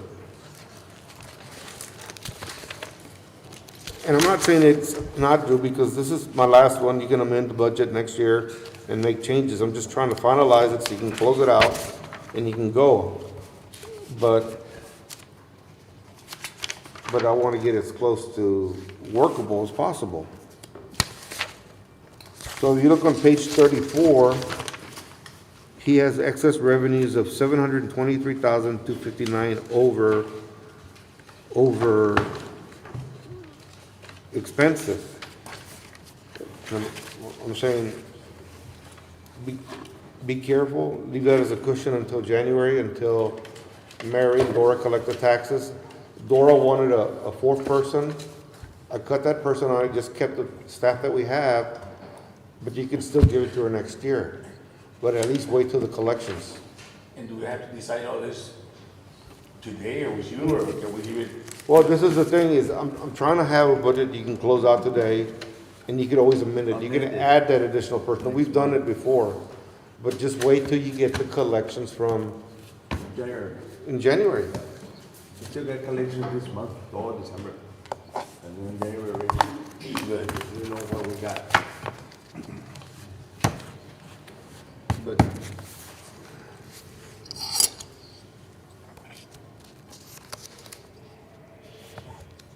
So, I mean, there's no big surprise other than what I just told you now.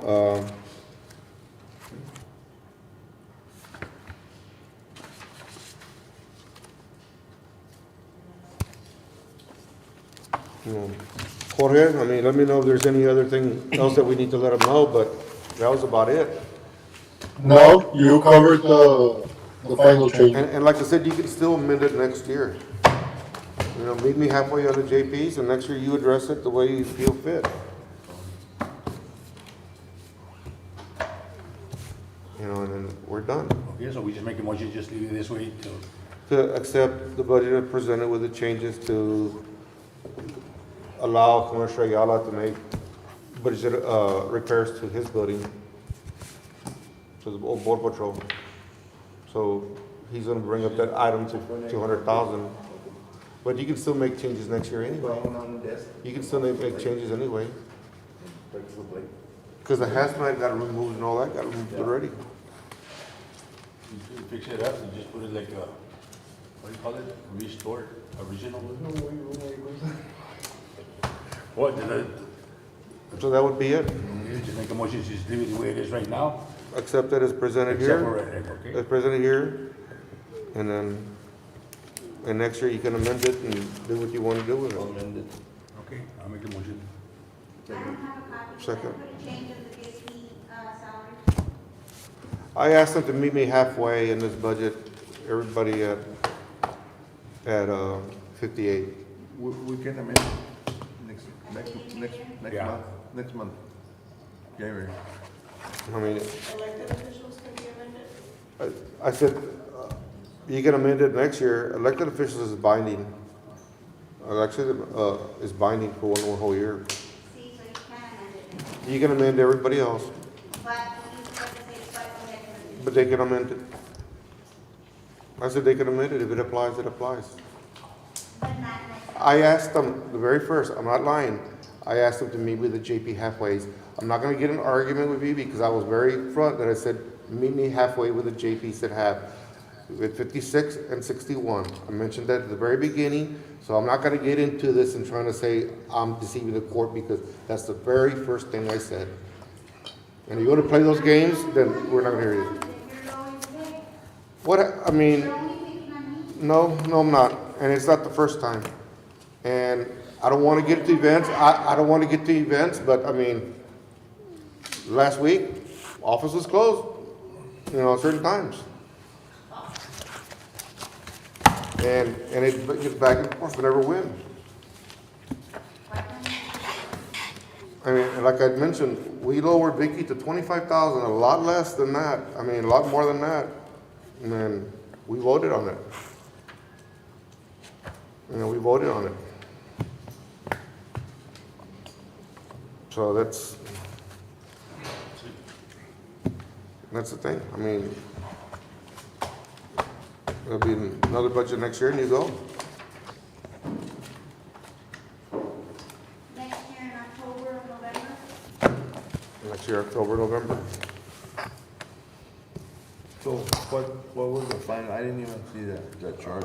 What was the final? I said, meet us halfway when I mentioned, when we first started meeting, I said, I wanted 56, you want to keep it at 61. And I said, meet me halfway, let's go at 58. So how much is that taking away from my? $2,000. No, it's about $3,000 that's taken away. Pretty close to 3. Everywhere else are all even across the board. And I had read the email between George and back and her saying, hey, we're not working on these days, we're paying $10,000 for 5 days, we don't get 5 days. And it starts all over again. It starts all over again.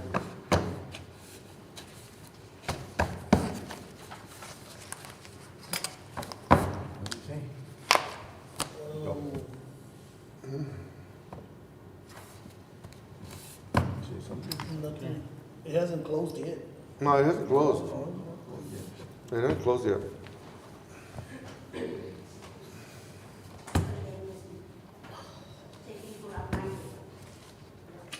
You're not on the floor, I'm gonna hold you in contempt, one more word. Okay, will you remember? I'll hold her in contempt. You wanna be held in contempt? And we'll allow the judicial commission. Huh? I'm not even on the stand. Can't hold me. You're in the public and it's a public meeting. Or are you gonna just ask her to remove her?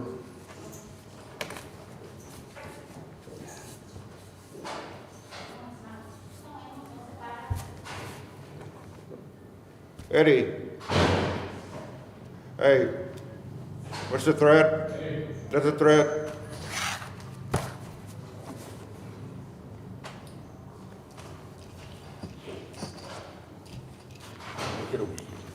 This is the thing.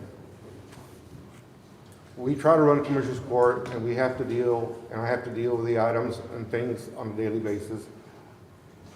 and we get calls daily. We paid $10,000 for her to work 5 days a week. I got the email from George, she doesn't want to. We got Frank here, we got other people, they've all had problems. Everywhere else, they're being paid equally. And we need to pay. We asked to change precincts, and she didn't want to lose the precincts, and then she's saying, oh, I got too much. You know, you can't have it all. So we're gonna give her one precinct like Commissioner Navis? Said, no, I want them all. And now she's saying, oh, I need to earn more because I got 3. Well, you wanted them. So there's no way to keep her happy on all that. There's no way to keep her happy on all that. So, I mean, I mentioned real clearly, other than JPs, we keep them, treat them all alike, and let her prove herself. I mean, she got a huge increase in 1 year, and I supported her, and I thought she was really gonna be really, really good. But right now, it's like she's in charge of everything, and she can run all over us, and she can make threats to us like we just heard. And you can't let it happen. You can't let it happen. I mean, that's on you. So, I mean, we got an item on the agenda to vote on the budget, and I'd set it 58. You can amend it. You can amend it if you want and vote on it. But I've been around a long time, and I've been in other agencies, and that behavior is something that should not happen. And people from the outside look in, and they want to build in Cthulhu, like I just heard of Whataburger, and if the Commissioner's Court is out of control and you can't manage it, do you think they want to come to Cthulhu? You can't. So how you conduct your business, how you behave is going to make a big difference in the future on how you get business development. And it's hard. And some things to look at. But I have the item on the agenda, and a motion and a second. And we can vote, you can abstain. You can abstain. And if it doesn't go through, then we'll have to get the attorneys to figure out what's gonna happen, because I don't know we have the time.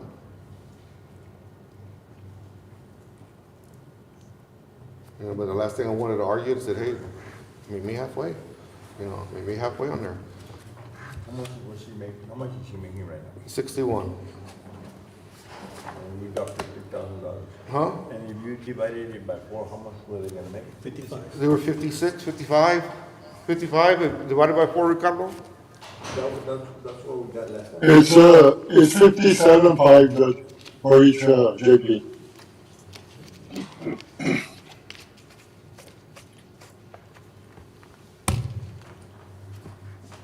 Well, like I say, it's not fair for the other ones, but it's hard. But if the work is not being split evenly, and it's not, and we go on paid, to and we another paid, day? and we paid more money, it's been a long day.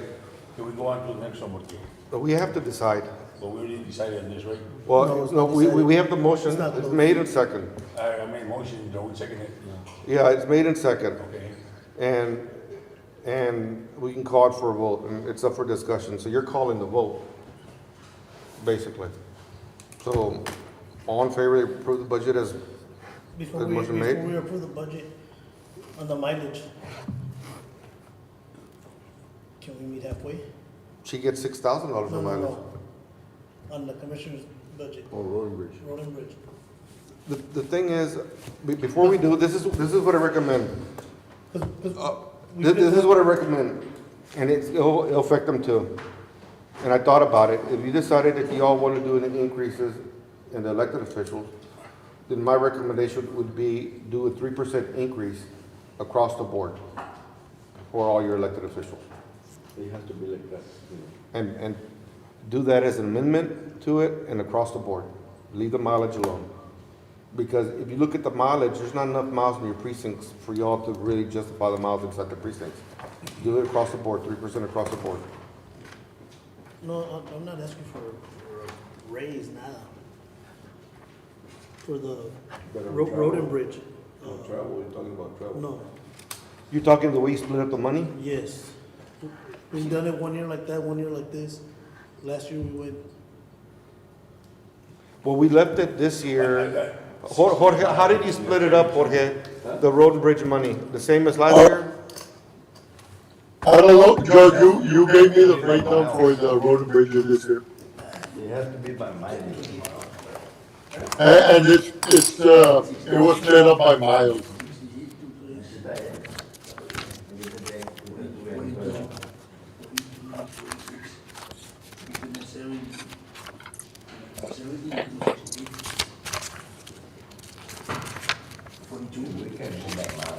We have to go by miles.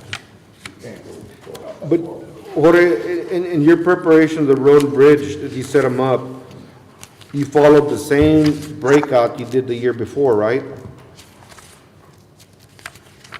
Yes. It is by miles.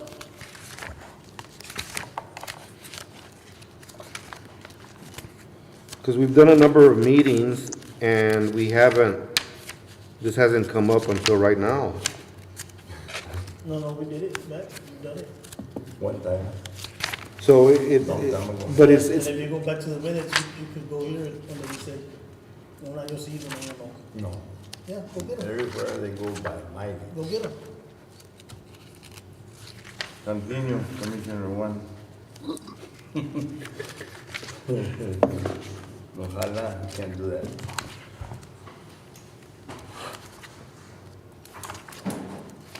The only way you can do that is we have to get in a unitize the county, get a supervisor, and he's gonna take care of all that. Like We're just gonna be here, in Commissioner's courtroom, we don't do nothing. Let the supervisor take care of the whole county. I mean, Jorge had the meeting where he went over this with the commissioners and they decided, and those were the amounts, and I don't think they've changed. You can decide whether you want to create a road and bridge department or you want to break out the miles. You can still amend this next year. This is not like the employees to where you can't make a decision. I thought you were talking your own travel rather than miles. I thought he was talking about. So if you were talking travel, I said instead of the elected officials, I say do 3% across the board and amend it and there you go. No, he's talking about the road hauling material, just making a four-way split. 1 year, they can have it, and then the other year. No, he's talking about the property taxes being split up. About the road and bridge material, no. You wanna kill two birds with one stone, you can't do that. What do you mean we can't do Well, you it? don't have the miles. What do you want the money for? But we can always use it on the road. It's like that one time, it was like that one time that you said that you had more miles. and you went- a plan. No, I knew you no, had no, a no, plan. no, I'm just saying. Oh, I'll take No, I'm- lane back, I'll name in a second. No, I'm just saying that we did it once, remember that we did it once? We just did it once. The thing is, the statute says the county judge prepares and presents a report. This is presented already. It's already broken up into miles and the stuff. And if this is the way you want it, then you accept it and you adopt it and we take call for a vote. And I respect your decisions. And then, you know, you still got monies in lateral road funds and other funds that need to be used, and you should use those funds before. So you're all carrying over $1 million in your budget. Spend the $1 million before you start fighting among yourselves. No, nobody's fighting, I Yeah, just brought you up to the know, attention, yes, querían, si no, no. spend- But it's not about now going back to, okay, 17-year experience, not trying to get a road back just because we were questioning something? No. Come No. on now. I No, don't need the road. he asked- I don't need he- the road, uh, I just he wanted asked- to bring it to your attention, Because fix it, he had some people that have complained about the road. fix it. Yeah, I've had, You know. and I've called some ranchers. They don't They- matter about the They ranchers, said the this traffic. is that since The traffic. 2016, that road has never been as good as it looks right now. And I explained to him on the asphalt why we couldn't do so much as patch the potholes, because it was under a lawsuit. All you gotta do is. Now it's been discussed. Just The need to thing is, put a motor grader out there. the thing is, on your, Just the all- complaints you're getting about Cameron Lane, we've heard it on other roads. Right? but on all your roads, And I don't, yo no me meto And I contigo. can't catch up. but I this can't is catch the up. thing, I got You, too much you, road for it. you got a lot When I put the of, you four in got, there, you got a you lot know. of damage to the road. Yeah. Everybody has had a lot of damage. Yeah. And the damage the oil field did is hard to come back. And yet, compared to other counties, y'all done more work and more material than everybody else. But there's not enough money to take care of everybody at the time. They're gonna have to understand, piece it. Y'all worked so many wonders on the roads and bridges, and we've worked really hard. But I can guarantee, we go to Webb County, they're horrible compared to us. Yes, they're ugly. So And on all those roads, I'm saying there's not enough money to make everybody happy right now. Just, you know, I believe in LaSalle County. I'm still gonna push TxDOT to try to get some money. I mean, I'm not dead. It's not my obituary. It's not my obituary. I'm being asked by other counties to help them. But I live here. But don't fight among yourself on that. I mean, I'm right not now. fighting, I just wanted to bring it to the attention. So right now we got this. People get upset when you try to bring things to the board, and I'm not too big And to I- argue. Look, It was just a question. Look, Simple. if you're not arguing and if you don't have a little fighting, then something's wrong. Yeah. So it's good to fight. It's and I'm good tired to of fight, fighting. huh? I'm tired of fighting. I already fought, you already fought, no, and now I'm fighting these two guys. Okay, está bueno. The reason I asked the judge if you had money to Yeah, fix you your know road. there is money there. I didn't know till he told me, and then you told me. So, Well, fix it. We couldn't fix that road. Why? Where Is you it, been? is it still in lawsuit? Where you been? I mean, Come on now. una menteneadita no fuera malo. I mean, yeah, we haven't been sued, we've been lucky. Potholes, 3 feet deep. The same complaints you got, I've been getting from you, but I never. They call me, I go to the next day. so I'm gonna call the vote. Okay. All those in favor of approving the budget presented with the amendment to the budget to allow the repairs for the Commissioner Ayala on the building in the amount of $55,000, say aye. Aye. All those opposed, same sign. So that carries. So now we're on bills.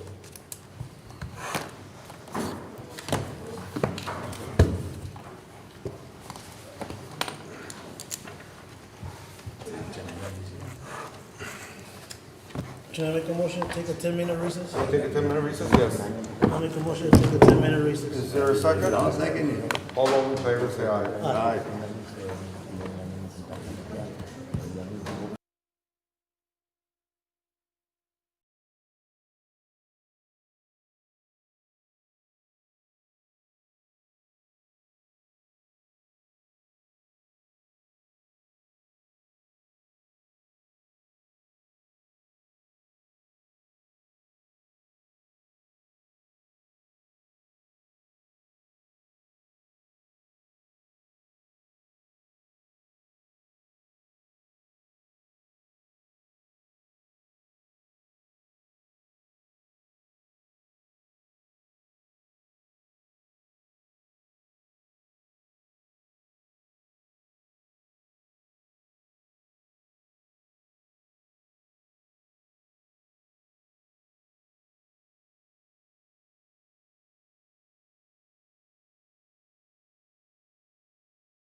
todo chico de frío.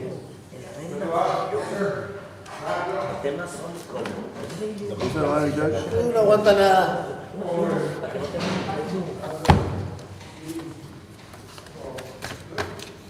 ¿Para qué me cambiaron aquí? Chinga de porque chequea tu budget.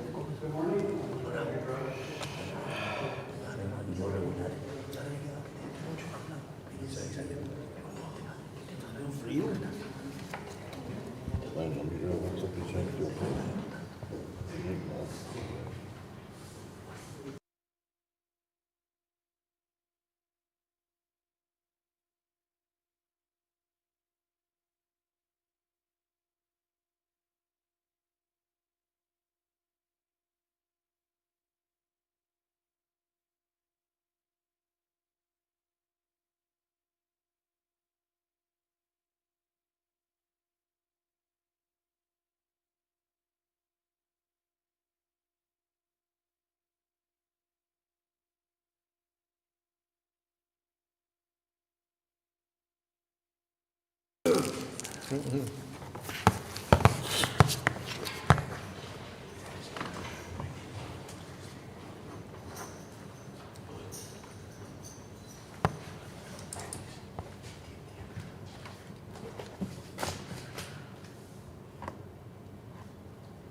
What are these?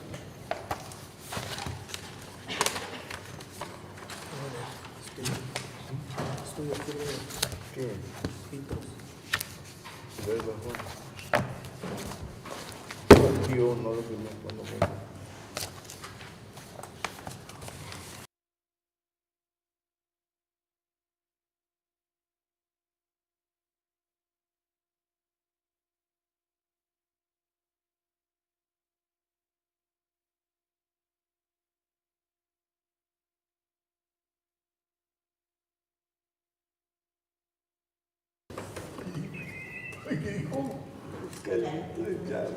No te vayas. Which favor having our report? You have a favor, is there a favor, or is it not a favor? Last week. Hickory, the hickory is a traditional amount. I mean, you'll have to go pick them up. Monday morning delivery. ¿En dónde, Jorge? I'm trying to find out they have it 700. So we're gonna go get him so we can check it out. Yeah, he's calling. Hey, but I know the city's gonna do it Friday. So just tell them for them to give the city to give you the list who got them. That way they don't get them again. Yeah.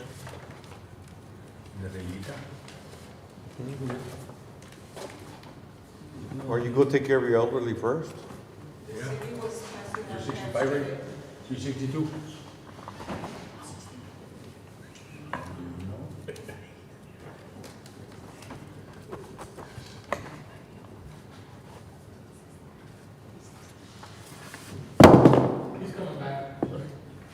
Who? Oh, I didn't need him, I was just saying.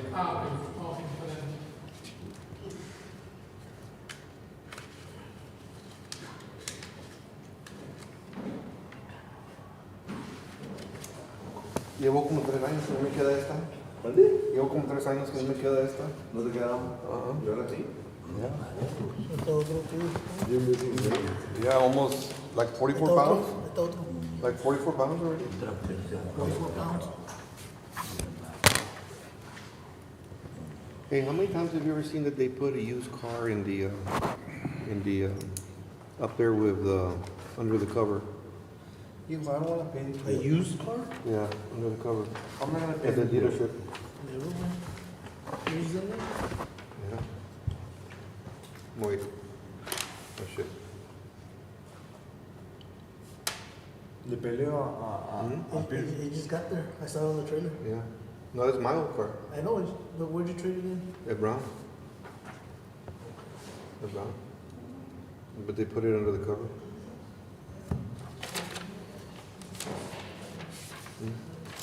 Can I question this bill? Okay, well, that's the iPhone there. I didn't use that. That's the second time. I can't be doing this. And I always wanted a Jeep, ¿verdad? For years I wanted a Jeep. I wanted to buy his Jeep and everything Jeep, La huh? mitad. Esa es otra vez lo mismo. Voy pagando Jeep bill was 33. $3,000. So yeah. ¿Qué era? ¿Qué era? ¿Qué era qué? Se lo saqué al banco. What you lose? Nico gave me a whole bundle. ¿Pero qué es? El bill, $50 más. What was the Sí, rest? sí, déjate. Where's the rest? Quiero ver quién es el Rush. Was it on $350 an hour? Is that it? Quiero estar aquí porque quiero sacarte. ¿Cuánto es el total? 5,000. Yeah, I need to go talk to people. Fuel number. 6627. Pero ya le puse mi mano. Ya está pagado. Ya lo veo. Te digo. No, págame. Porque presta algo este. No, porque pues, no sé cómo se me pasaron.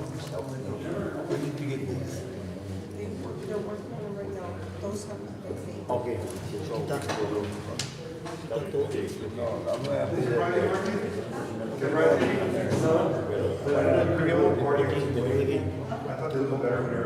¿Qué quieres hacer? Wait. I want to wait. On the way. Hold on that. 37. 6827. Hold the signature ahí. Okay.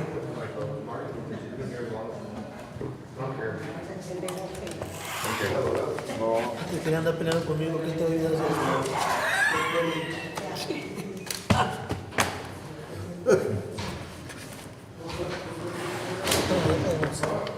¿No quieres leer o no?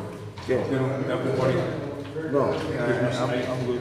The buena que me lo ready to match. It was a heated discussion.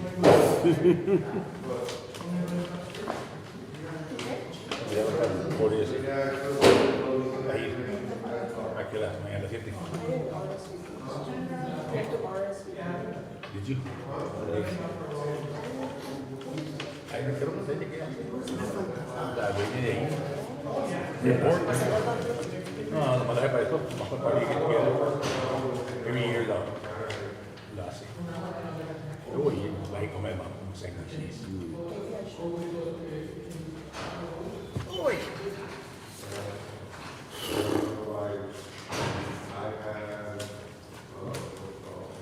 I make the motion to accept the bill, payroll, and account payables as presented. I second. All those in favor say aye. Aye. Motion carries. Reports. No hay reports. No, faltaron 3. ¿Ya lo miramos o no? No, no. No lo mandaron. Oh. I make the motion to approve reports as presented. I second the motion. All those in favor say aye. Aye. Motion carries. Minutes, there's only one.